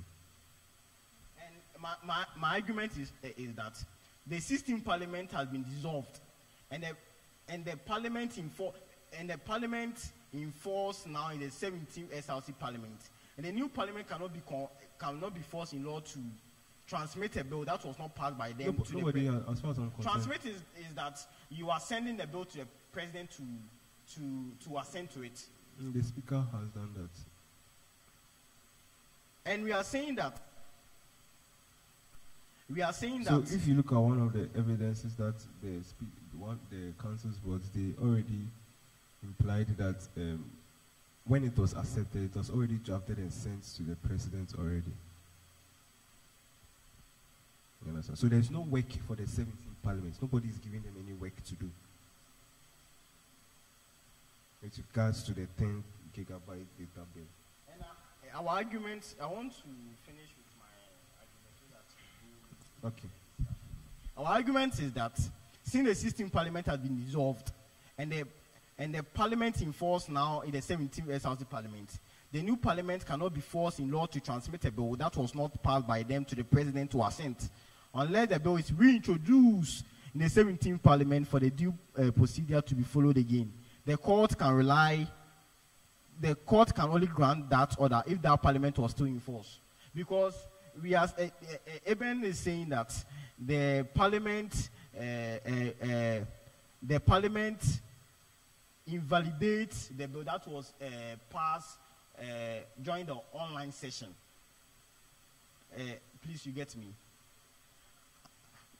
So that Parliament that they invalidate this bill has been dissolved. So the 17th SRC Parliament can only be compelled to transmit a bill that was not passed by them. So the new Parliament cannot be compelled in law to transmit a bill that was not passed by them to the President to assent, unless the bill is reintroduced in the 17th Parliament for the due procedure to be followed again. The court can only grant that order if that Parliament was still in force. The Parliament has been dissolved, so the Parliament is not in force again. Okay. So, and I want to draw your attention to the LGBTQ bill. remember that the earlier, I mean the last parliament, they pass it into law. They bring it to law. No. Yeah, It's not passed into law. It's still the president. When the president assents. So it was sent to Nanado for Nanado to sign so that it will be passed into law. But Nanado refused to sign the bill. Excellency. His Excellency refused to assign the bill, so it was not passed into law. That's true. So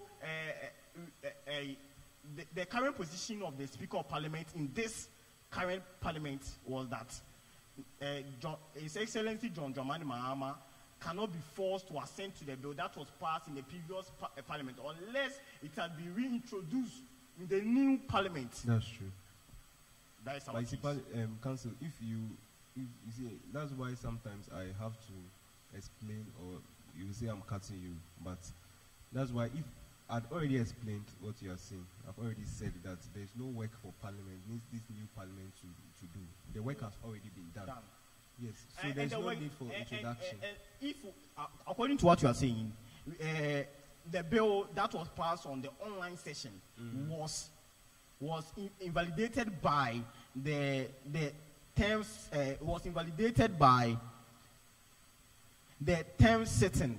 That's the subsequent sitting.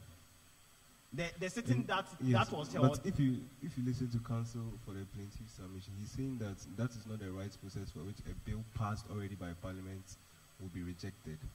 Once Parliament passes a bill, so it cannot be rejected by them again, or cannot be reconsidered by them again. So per what you are saying, the one in charge of the Parliament allowed them to go on with this illegality in Parliament. Have you not seen her witness statement? She says, according to her witness statements, the Deputy Speaker, Ms. Agatha Mensah, she's saying that, according to her witness statement, I'm sure you have it, Exhibit A, right? Yes, she's saying that the constitutional quorum requirement as stipulated in the SRC Constitution was met. So there was no illegality. She said, according to her, she's saying that the constitutional quorum requirement was met. So it's your duty to prove that it was not met, right? So I want to draw your attention that you are saying that bill is not law until it is assented to by the president. But the bill, the 10 gig was passed by the people during the online session. So was it assented to the president for the president? Was it sent to the president for the president to assent to it? No. It was sent. It was sent, but he has not yet assented to it because so it has not become a law. Yes. No one is. It's not in contention. It's not a law. We know. So it has not become a law. So it has no effect. Yes, that's true. That's all. It has no effect. Yes, as far as we are concerned, but council is alleging that the procedures taken by Parliament to do so was right, and that the subsequent rejection was wrong. So he has brought it to this court to determine if it was actually done rightly or not. If it was done rightly, then it will be sent to the president to assent to it, right? So and we are saying that since it has not been passed into law, the rejection of the bill is valid. Why? It has not been passed into law, so the rejection of the bill is valid. Why? Because during that sitting,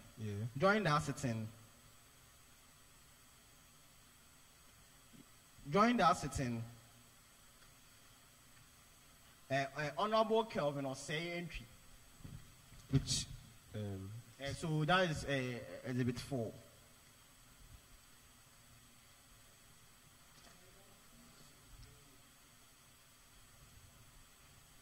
You have it. We have it.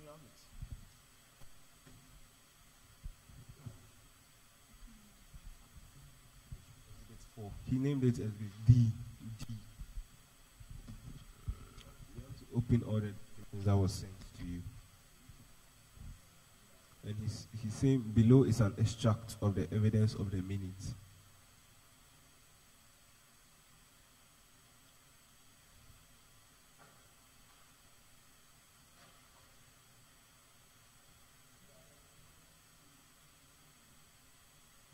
Open those documents.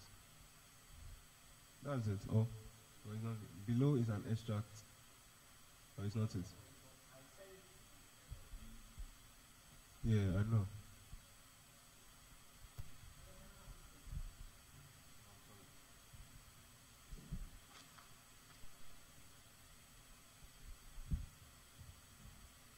Do you have it?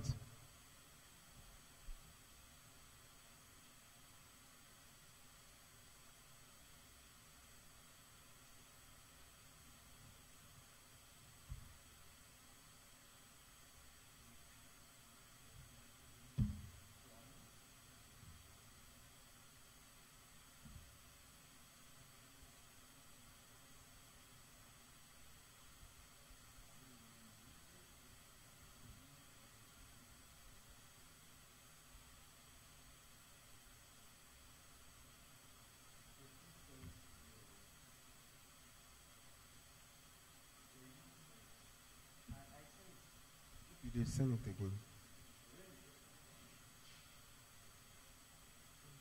Just send it.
Remember, it has been sent to you.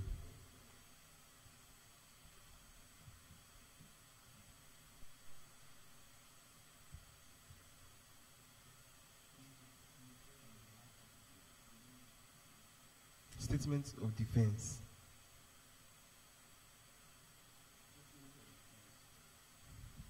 I thought you were talking about except from the minute. So it is inside my statement. That's what. Okay. So below is an extract. You would have to go down a bit. So we all agree that. Wait, let me be sure they have found it. Go down Below is an extract of the evidence of the minutes. The one he just sent. I don't think. Have you sent another one to them?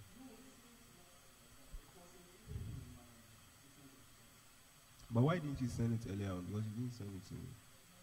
The statement of defense that you sent was short. The statement of defense you sent to me earlier on was short. I sent it into the group that you are in, and you saw it. It's very short. Please, who sent the statement of defense? Well, this is my statement of defense. You sent it to me.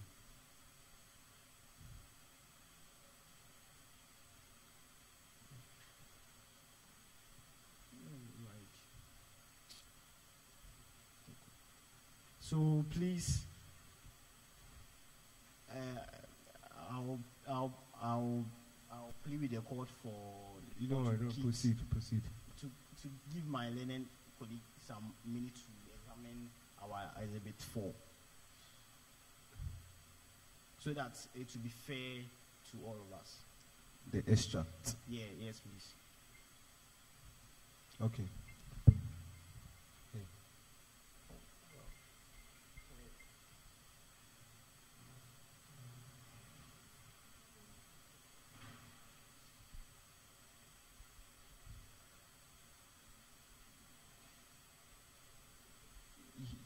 We are giving you time to look through.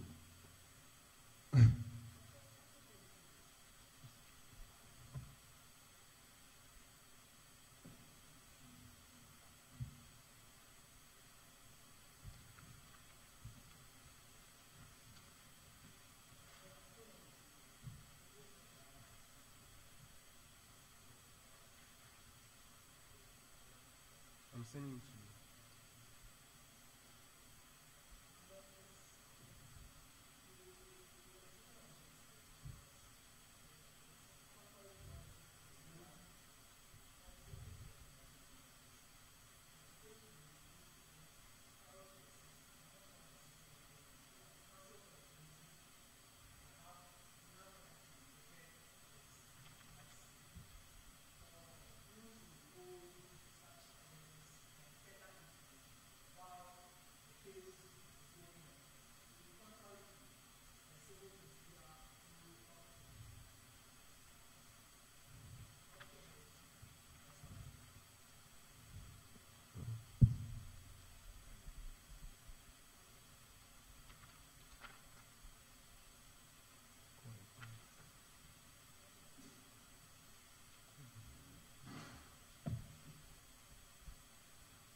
Let's proceed.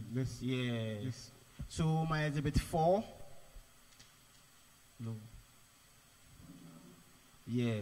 Honorable Kelvin Osentry rules on part 10 order 424 per the standing orders that a member may call for a head count if the decision of the speaker on the voice note is questionable.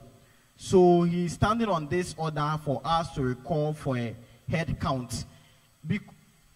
And Honorable Econ stated that... Counsel, which part are you relying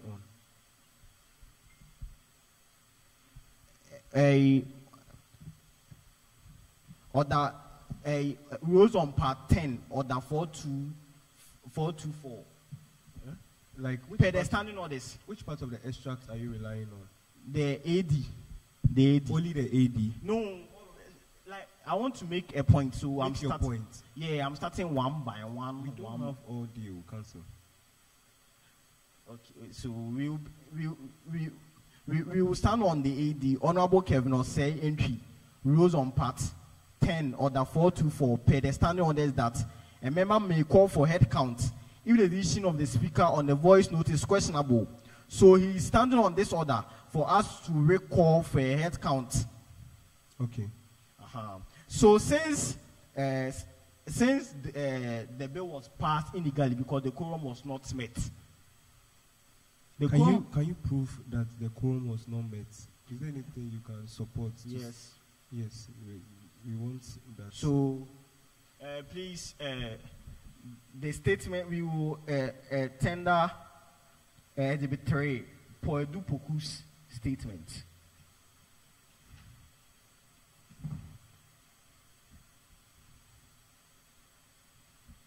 Okay. Which part of his statement, which statements are we relying on? Exhibit 3. Yes, please.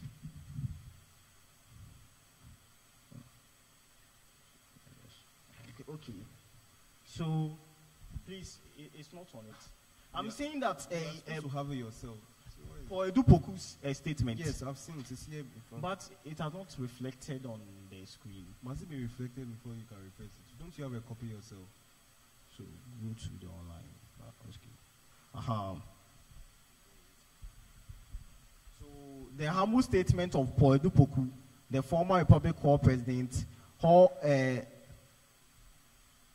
whole head of the 16th Parliament of the SRC University, respectively, submit as follows: that during the online sitting of the Parliament held on the 10th September 2025, a total of 14 individuals joined the sitting, including myself. The 14 also included Papa Kyei, the Speaker of Parliament, and Ms. Agatha, who was presiding over the meeting. So thus, by parliamentary practice, these two are not counted as part of the members for the purposes of the quorum, as it can be seen in Section 6 and Section 18, subsection 2 of the standing of this, that the Speaker is not a member of Parliament, and for the purpose of the quorum, the one presiding is not counted. How many people must form a quorum? 13, please. 13? Yeah, 13. How many parliamentarians were present at the time the sitting was done? 14. 14, 1 4. No, like how many parliamentarians, how many were the parliamentarians in total? Like those in KNUST who recognized themselves. 40. Are you aware of the fact that some had resigned? And that some of the positions were vacant? Some of the seats were vacant. So were they 40? The number of parliamentarians is 4. So if and the exhibit that my friend brought, it was only one person that resigned from the parliamentary council, making it 39. I know Nisi has resigned, and I know the course president has also resigned. The course secretary has also resigned. Nisi, but we are basing on the evidence that was brought by my learning colleague that it was according to his statement, he said that how many people? He said 37. 37. That's when he divided 37 to 2 and said 18.5. But the quorum is 1/3. Yes. Of the number of 37 divided by 3. So if 1/3 of 37 will be. No, do that. We are waiting. So 1/3.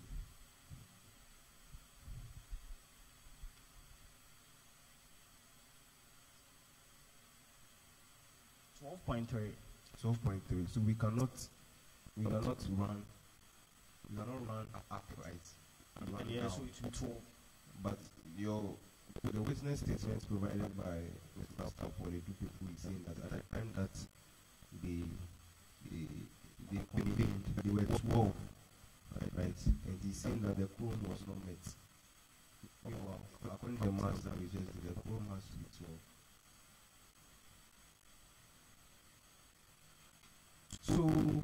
So it is 12, right? That is the quorum right now because 3 people have resigned. So it's means that if 2 per section 6 and section 18(2), if the speaker is not a member and one presiding cannot be counted, it's 14. 2 of them. That's the witness statement you have attended. But the math that we have just solved, 12. Where's my pen? So 12. And you are saying that there's section 18 subsection 2. Two people were not supposed to be part of the quorum because the speaker is not a member and the one presiding cannot be counted. So it will bring it to 10. No, council. They said there were 14 people present, including himself. There were 14.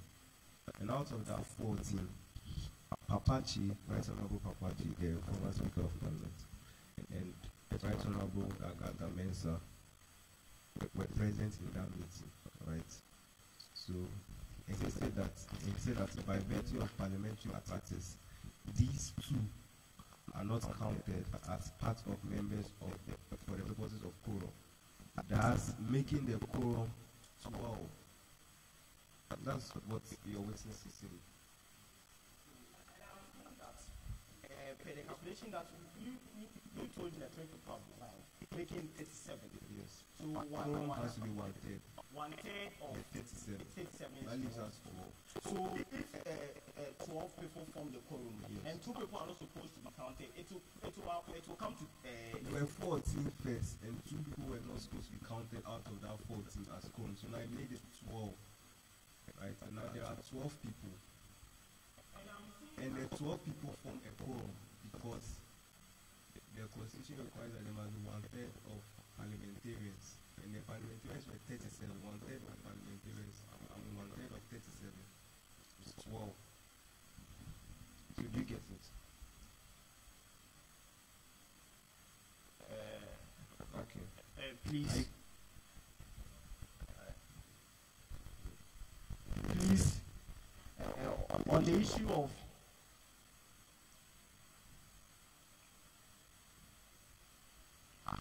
so on the issue, so we will tackle this one.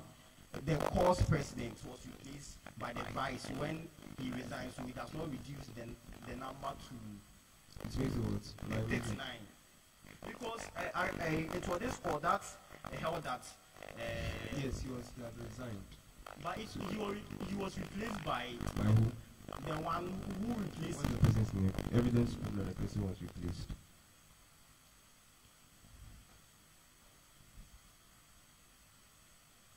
Gigabyte resigned from the SRC Council. And that made him a valid candidate to contest. This was held by this court. Yes. And he was replaced by a girl. Sworn into parliament, was a member of parliament, was present at parliamentary sitting. In your council, your client was the speaker of parliament. Did he tell you that the person was sworn in as a member of parliament and the person had the seat in parliament? I want to draw attention on this issue that it was this particular court that held that Gigabyte was a valid candidate because he rightfully resigned from the SRC parliamentary council, Yes, and he so was replaced. Yes, I'm not contending. I'm not contesting the fact that he had resigned. What I'm saying is that was he replaced? Yes, please, he was replaced. Good. And I'm saying that your client, who is the speaker, tell you that the person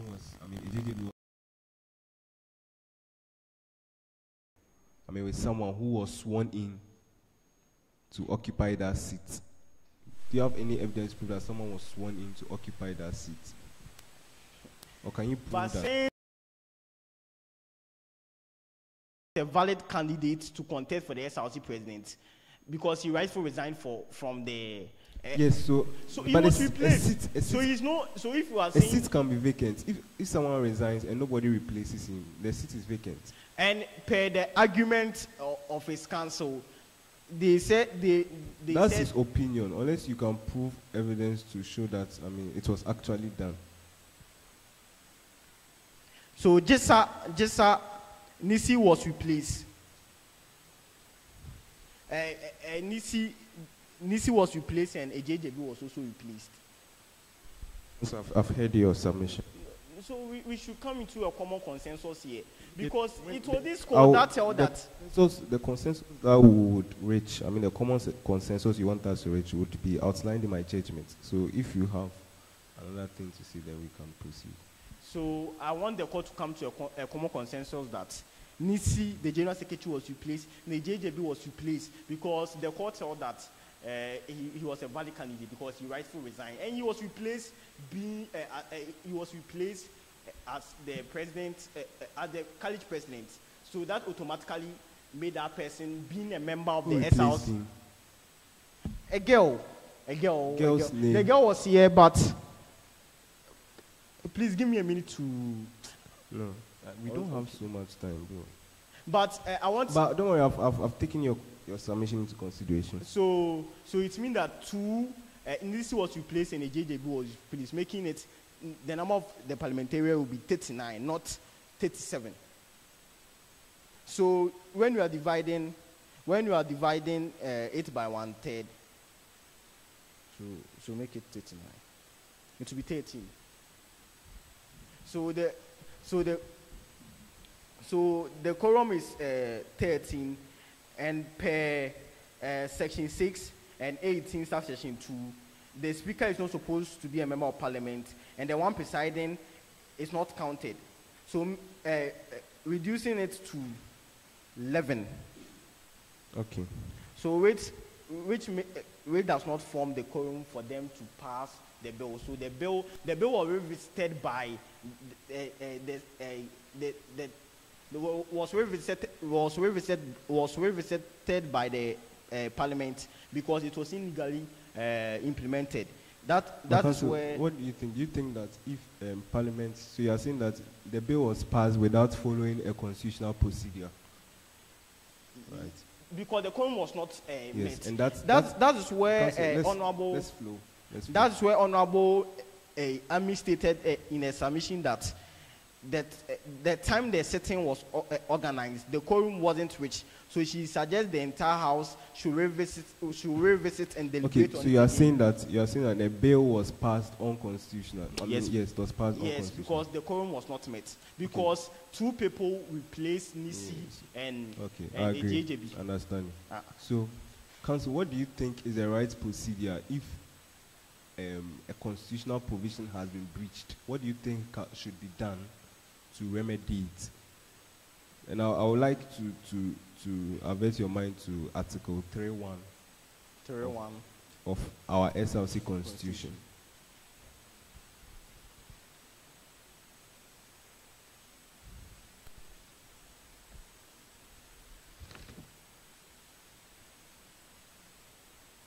3.1 of our SRC Constitution.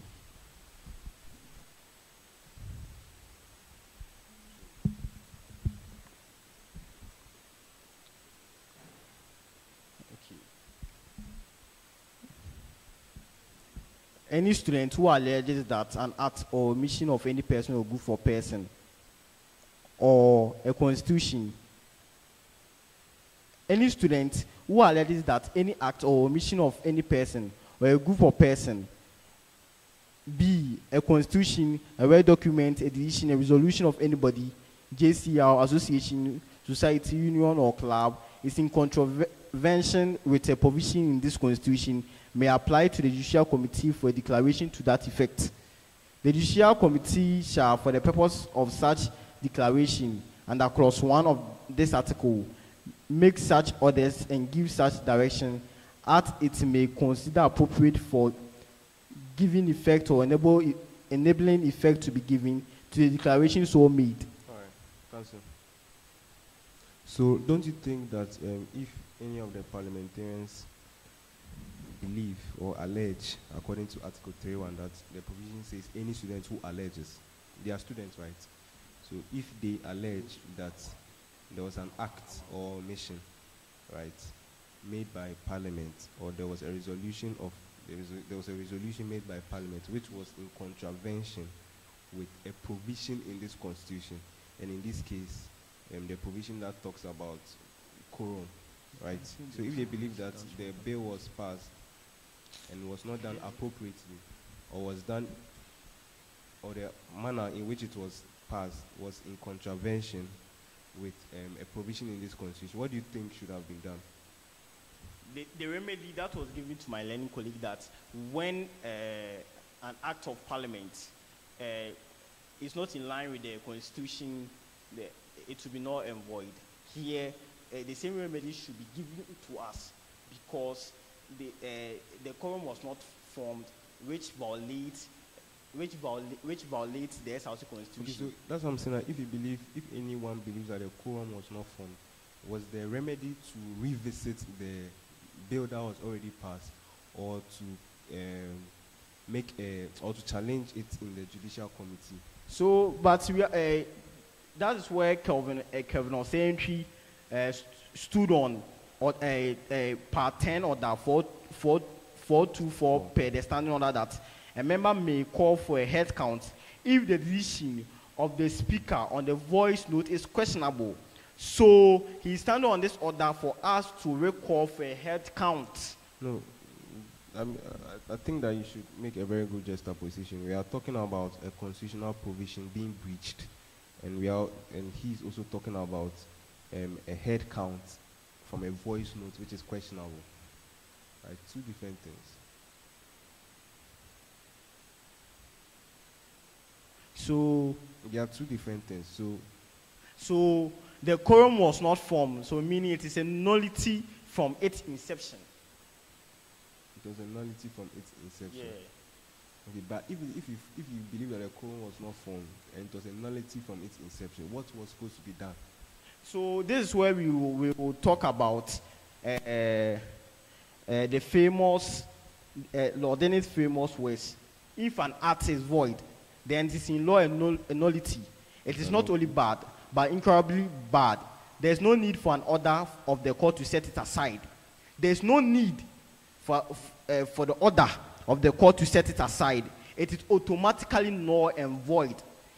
So every proceedings which is founded on it is also bad and incurably bad. You cannot put something on nothing and expect it to stay there. It will collapse. It was made by Lord Denning, our Lord Denning. In the case of Mark 4 versus United Africa Co. Limited, since it was nullity from its inception, it means that there was nothing there. So you cannot put something. So the court. But what are we putting on it? Are we putting something? And he made a profound statement that there's no need for the order of the court to set it aside, because it is nullity from its inception. There's no need for the court to set it aside, because the court will not recognize anything. Okay, but because it was nullity from its inception. All right. So, Lord, you are trying to say that Lord Denny is saying that if it was, what do you say? Putting something on nothing, right? If something was put on nothing. And he made a statement that, like, in the case of this, there's no need for the court to set it aside, because there's no need for the court to set it aside, so because there's nothing there. It. Yeah, there's nothing that you can prove. Because it is a nullity from its inception. So what is the court going to prove? Okay. That is per the word of Lord Denning. Okay. In the case of Mark 4 versus United Africa, because you cannot put something on nothing and expect it to stand there. All right. You are done with your submission. And the last submission is not. We'll move to.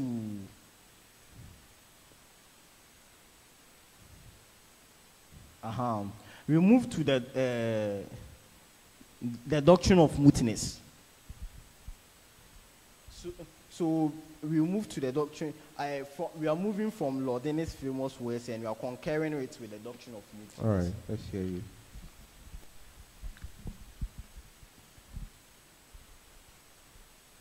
The doctrine of mootness is to the effect that the court will only decide on only live controversies, cases where the outcome still matters to the parties involved. Once the issue at stake has been resolved or circumstances change such that a court decision will no longer affect the parties, the case is considered moot and typically dismissed. DH Mensah versus Attorney General. In this case, the defendant is a former speaker and the existing parliament is dissolved, and there's a new parliament. So the orders of the court cannot have effect of the new parliament where they did not pass the bill. Okay. So I want to repeat it again. No, so we don't have. We heard it. We will hear it the second time as much as we heard it the first time. Please proceed. So based on Lord Dennis' famous word that if an act is void, it is in law a nullity. there's no need for the court to set it aside, and based on the doctrine of mootness, and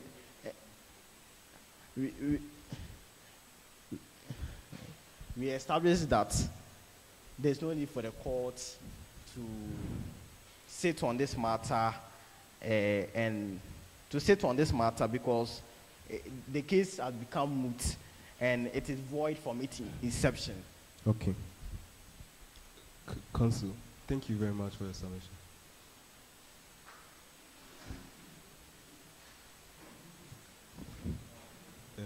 Yes, Counsel, closing remarks.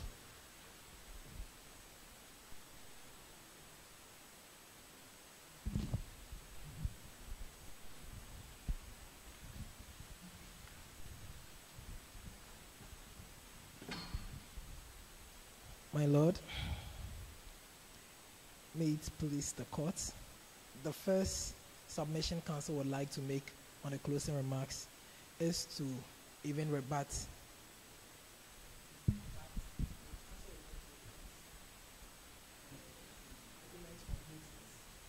Okay. My Lord, counsel would like to rebut the argument on mootness. Whilst mootness ordinarily bars judicial review of issues that are no longer present, a live controversy. The Supreme Court, in the seminal case of J.H. Mensah versus Attorney General, affirmed that exceptions exist, particularly where the issue is capable of repeating itself or involves constitutional rights or constitutional breaches. In this case, the challenge implicates the constitutional validity of parliamentary procedure and student governance, which are matters of public importance. Dismissing it on mootness grounds will risk reoccurring violation and undermine the constitutional procedure provided in the Constitution, my Lord. My Lord, I would like to give to my co-counsel to continue and also to give the conclusion. Respectfully, Your Lordship,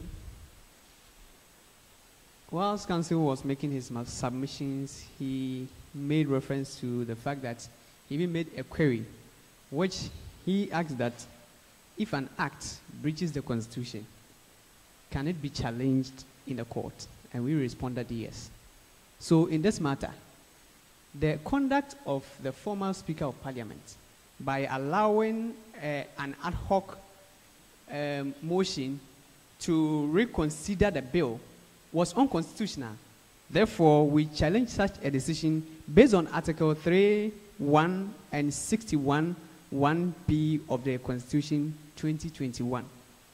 Your Lordship, Counsel also was making the assertion that since the 16th SRC, SRC Parliamentary Council is dissolved, the new SRC Parliamentary Council cannot be compelled to submit or transmit the bill to the President for his assent. However, in our preliminary motion, we made mention that the bill has been presented to the President for his official assent. So there is nothing left for the 17th SRC Parliamentary Council to send the bill to the President for his assent. Further, he was making an assertion in relation to the LGBT bill. That one was introduced in Parliament, debated, and then passed, submitted to the President, and he refused to assent to the act to the bill to become a law. That means that it will be sent back to Parliament for it to be introduced again and resubmitted to the current President. In our case, Your Lordship, the bill is now sent to the President. He has not signified his dissatisfaction to the fact that he is not ascending his signature, appending his signature to the bill. But we are here to challenge that the Speaker allowing for a reconsideration of the bill without using the procedural requirement as laid down in Article 3(1) and 61(1)(b) of the Kyei Constitution 2021 is unconstitutional, and we invite this court to declare that the bill passed on the 10th September 2025 was validly passed, quorum was properly formed, and the court should declare that the president should append his official signature for it to become an act. Humbly submitted. Hey, at least let me give you the opportunity to do so before. Yes, but you can proceed. But that's not how it is done. Okay.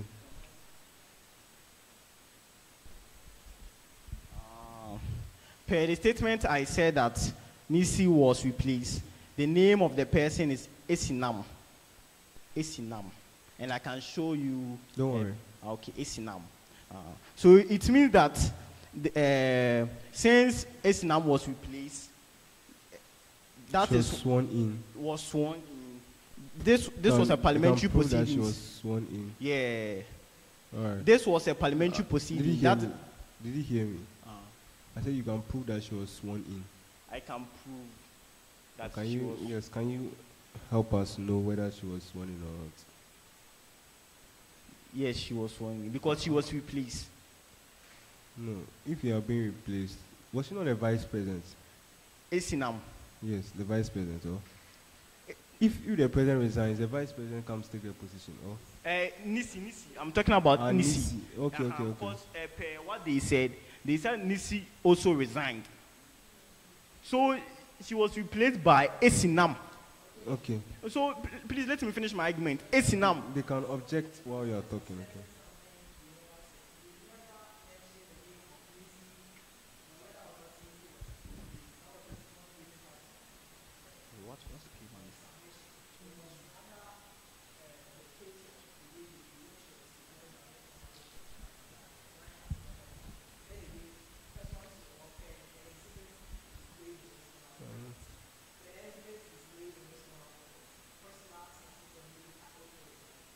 Okay. Making 3 rights. 3 people resign. What you said. Making 37. The number of parliament, making them 37. And I'm saying that Justice General Secretary, which was Nisi, was replaced, and the person who replaced her was called Esinam. Yes, but Council. Yes, please. How does a person become a parliamentarian? I remember that in a JJB case, you said that she resigned from being a college president validly. She resigned from being a college president legally. So that automatically resigned him from being a member of parliament. And you said that we have to rely on the purposive interpretation to avoid absurdity here. Since Nisi was General Secretary, it was on that ticket that he was part of the SRC Parliamentary Council. So since she has been replaced as a General Secretary, automatically she is part of the SRC Parliamentary Council based on the current position of this court in the case of AJJB. Okay.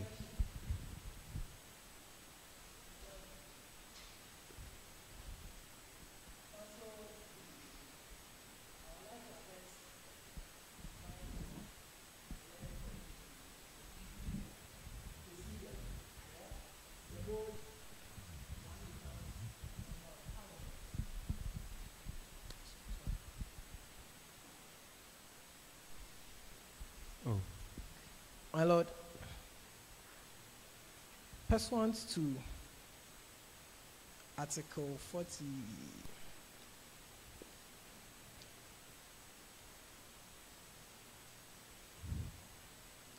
Article 40 what? My Lord, a minute. Oh, Council.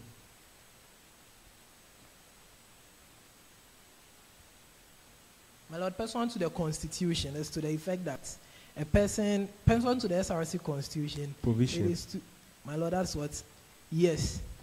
My Lord, pursuant to Article 46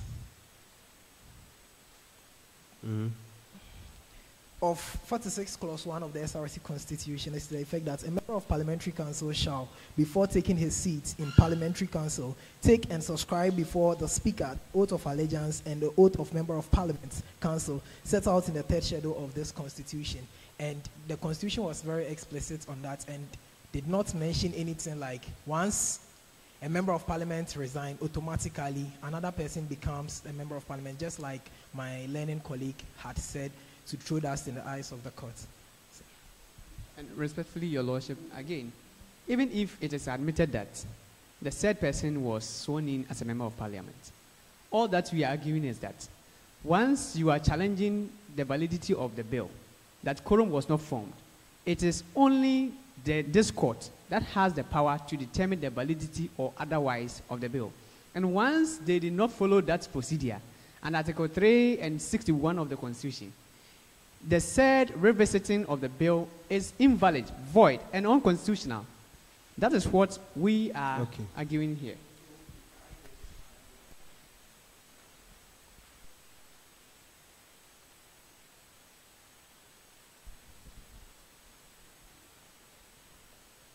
So,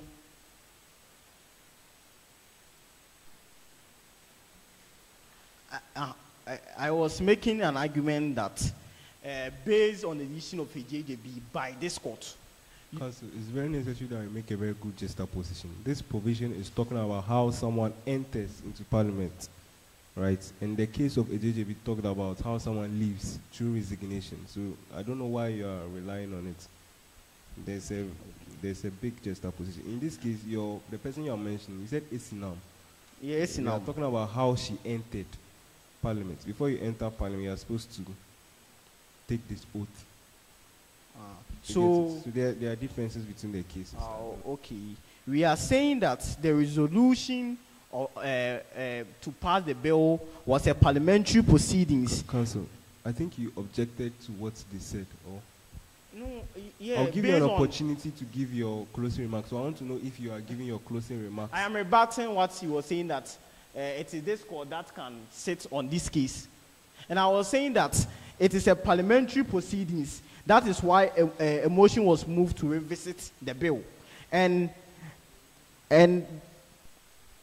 this can be stipulated in Article 116 of the 1992 Constitution, that Parliament itself can investigate and require an apology if it is defamatory against, if it is defamatory.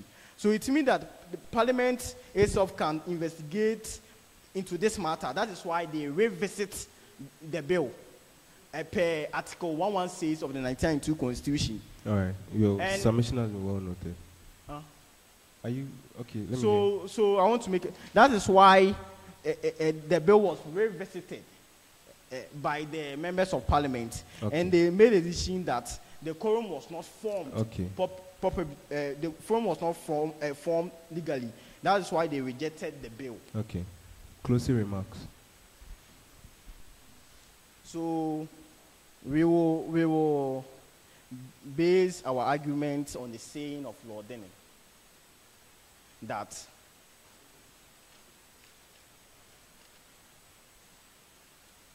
since the quorum was not formed, and we all agree on it that the quorum was not formed, we will base our closing remarks on the saying of Lord Denning, that if an act is void, then it is in law a nullity. It is not only bad, but incredibly bad. There's no need for an order of the court to set it aside. There's no need for an order of the court to set it aside. It is automatically null and void, because every proceedings which is founded on it is also bad and incredibly bad. You cannot put something on nothing and expect it to stay there. And also based on argument on the doctrine of mootness, that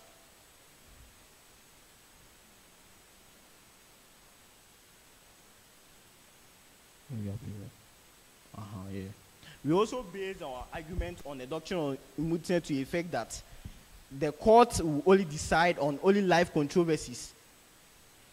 Once the issue at stake has been resolved or circumstances change, such court decision will no longer affect the parties, and the case is considered moot and typically dismissed by J.H. Mensah versus Attorney General. So in this case, the defendant is a former speaker, and the existing parliament is dissolved. There is new parliament. So the orders of the court cannot have effect on the new parliament which did not pass the bill. And secondly, on the LGBTQ bill, based on the decision of the Speaker of Parliament, they say they have to they have to reconsider the bill in the new parliament, because the old parliament passed it into law to be sent to the president, and the president refused to pass it into law. So you cannot tell me that His Excellency Nana Addo Dankwa didn't didn't ascend it to law.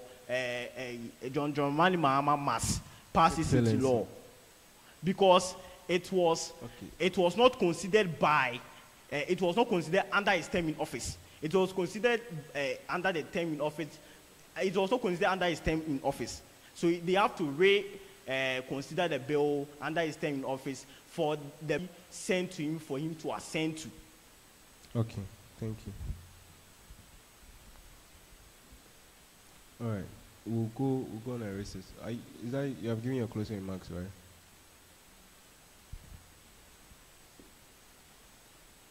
Is that your closing remark? Yes, that's my. All right, we'll go on a break. I think 5 minutes and we'll be back. Thank you.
All right. Thank you so much for your time. And I'll be reading the final ruling. It's quite long, but it addresses all issues that have been raised in the court sitting. Yes, so this committee is invited to determine a dispute concerning the validity of parliamentary proceedings under the SRC Constitution. At the center of this dispute lies the question of quorum and whether Parliament, having once passed a bill, could later reconsider and reject it on grounds that quorum had not been met. To resolve this issue, the committee must first set out the constitutional principles that govern the relationship between courts and Parliament. 4 questions therefore arise. 1. Whether the doctrine of non-justiciable political questions has any application under the SRC Constitution. 2. The scope of the maxim that Parliament is master of its own procedure. 3. How parliamentary autonomy is reconciled with the supremacy of the Constitution. And 4. The meaning and effects of Article 47(1) and 48, Clause 8 to 10 of the SRC Constitution, which provides for quorum. It is only after these foundations are laid that the facts of this case may be applied to law. The first question is on the applicability of the non-justiciable political question under our constitutional framework and whether the court may inquire into parliamentary proceedings at all. The doctrine of non-justiciable political question basically means that if a law commits a function of a political nature solely to either the executive or the legislature, and in performing that function, a question arises, that question becomes a political question, and based on separation of powers, the judiciary should decline jurisdiction. This doctrine of non-justiciable political question originated from the historic American Supreme Court case of Marbury versus Madison and is applicable under the constitutional framework of the United States of America. However, Ghana's constitutional framework does not accommodate this doctrine. This is based on provisions of Article 1221, 131, and 2958 of the 1992 Constitution, which unambiguously declares that the 1992 Constitution shall be the supreme law of the land, and as such, any act or omission or authority or enactment inconsistent with the provisions of the 1992 Constitution shall be declared void to the extent of that inconsistency. The saying of Pega GSC, as it then was in the case of Martin Amidu versus President Kufuor and others, confirms the inapplicability of the doctrine under the Ghanaian jurisprudence. He stated, "Our Constitution, 1992, unlike the American Constitution, is expressed under Article 1(2) to be the supreme law of Ghana, and any other law found to be inconsistent with any provision of this Constitution shall, to the extent of the inconsistency be void."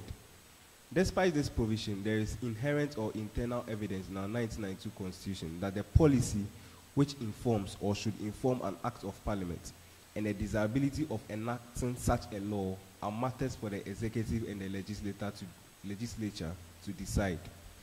But the interpretation of the law, its enforcement, and matters relating to validity of the law enacted by Parliament fall within the adjudicatory functions of the court, so that when we decide the validity of an act of Parliament, we are not descending to the wall of Parliament and thereby interfering in its work. We are only empowered by the Constitution to so declare if Parliament transgresses the constitutional limitation placed on its legislative powers. Therefore, the issue whether an act or any of its provisions are constitutionally valid or not is not a question of a political nature, and this court is not or cannot be refrained from deciding so. Because in doing so, the court is not encroaching on any particular function or privilege of Parliament. This distinction is important and must be maintained. This position that I read, that was stated by Pega GSC, was also reaffirmed in the reasoning of Appiah GSC in the case of J.H. Mensah versus the Attorney General. The learned judge stated that if by political question doctrine, it is meant that where the Constitution allocates power or function to an authority, and that authority exercises that power within the parameters of that provision and the Constitution as a whole, a court has no jurisdiction to interfere with the exercise of that function, then I entirely agree that the doctrine applies in our constitutional jurisprudence, for this is what is implied in the concept of separation of powers. But if by the doctrine it is meant that even when the authority exercises that power in violation of constitutional provision, a court has no jurisdiction to interfere because it is the Constitution which allocated that power to that authority, then I emphatically disagree. Our SRC Constitution draws its inspiration from the Ghanaian Constitution. Article 2.2 of our SRC Constitution provides that this Constitution, which is our SRC Constitution, shall be subject to the Constitution of Ghana and the laws of Ghana. In light of this provision, I find no compelling basis to depart from the Ghanaian constitutional position that the doctrine of non-justiciable political question has no application in our SRC constitutional jurisprudence. Furthermore, Article 3.1 of our SRC Constitution provides as follows: any student who alleges that any act or omission of any person or group of persons or a constitution, work document, decision, resolution of anybody, JCR, association, society, union, or club is in contravention of a provision of this Constitution may apply to the Judicial Committee for a declaration to that effect. By this provision, the SRC Constitution itself confers jurisdiction on this court to entertain allegations of constitutional inconsistency made by Parliament. Consequently, the doctrine of non-justiciable political question is inapplicable within the constitutional framework of our SRC. In the instant case, the court has been invited to determine whether the procedures adopted by Parliament in passing the 10 Gigabyte Telecel bill was inconsistent with Article 47 of the SRC Constitution, and further, whether the subsequent reconsideration and rejection of that bill was consistent with Article 48.8 to 10 of the SRC Constitution 2021 as amended. These are on their face constitutional questions. It therefore falls squarely within the jurisdiction of this court to inquire into and determine whether the actions of Parliament, both in the passage and in the rejection of the bill, conform to the constitutional requirements prescribed under the said provisions. Accordingly, I hold that the doctrine of non-justiciable political question is inapplicable, and this court is duly clothed with jurisdiction to pronounce upon the constitutionality of the acts and procedures of both the legislative and executive arms of SRC. However, it is important to note that Parliament is a master of their own business. This means that Parliament has exclusive control over its internal procedures and workings. The courts generally do not interfere in these matters unless there is a clear breach of the Constitution. Some practical examples of the business of Parliament that falls exclusively under its control includes: number one, Parliament making rules that regulate how it conducts debates, voting, and committee working. Example, deciding how long MPs can speak during debates. In such regards, the court won't dictate that or assume jurisdiction over it. Second includes scheduling parliamentary business and deciding when to sit or what bills to debate on, or in what order to consider business. Parliament can decide to prioritize a budget over a private member's bill. This scheduling is not justiciable in the court. The next is an internal discipline of members. Parliament has power to discipline MPs for misconduct within the House. An MP using unparliamentary language can be suspended by the Speaker. A court will not usually intervene in such internal discipline. Deciding how debates are structured and how votes are taken, whether by voice voting, voting by hand raising, or electronic voting. In such regard, the court will not usually intervene in such discipline.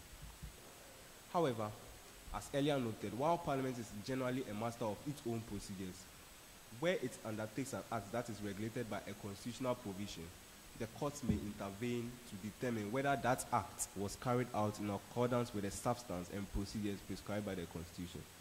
Parliament may build the house of its own procedure, break upon break of standing orders, but the Constitution is surely the cornerstone, the foundation upon which all else rests. Parliament may be a master, yet the Constitution remains the master key. On the issue of quorum, and whether the quorum has been met, Article 47.1 of the Constitution provides that Except as otherwise provided in this Constitution, matters in Parliamentary Council shall be determined by the votes of the majority of members present and voting, with at least half of the members of Parliament present. This provision makes it a constitutional requirement that whenever Parliament is to take a vote, at least half of all members must be present. At the time of the proceeding, the membership of Parliament stood at 37, following a number of resignations. Accordingly, the constitutional requirement of number which must be present for the conduct of business was 18. The Deputy Speaker who presided over the sitting in question ensured that this requirement was satisfied before proceedings commenced. Being the master of its own procedure, Parliament, while mindful of the constitutional mandate, adopted a rule suited to the realities of online sittings. Specifically, it was agreed that once the constitutionally required number of members was established at the commencement of an online sitting, it would be deemed that quorum had been satisfied for the duration of the sitting. This was to prevent disruptions arising from unstable internet connections and to ensure the effective use of virtual sittings, which is an alternative arrangement necessitated by practical constraints. This arrangement was not a departure from constitutional standards, but rather an adaptation to ensure the observance of constitutional standards.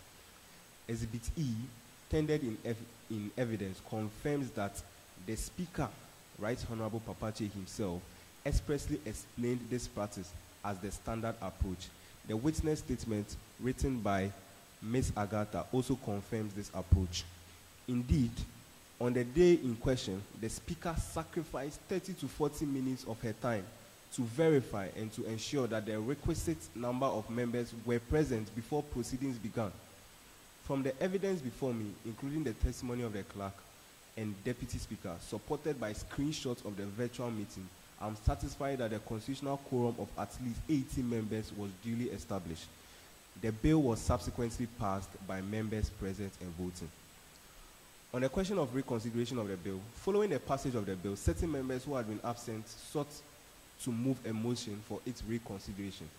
I find this procedure wholly novel and very new, both in practice and in our constitutional jurisprudence.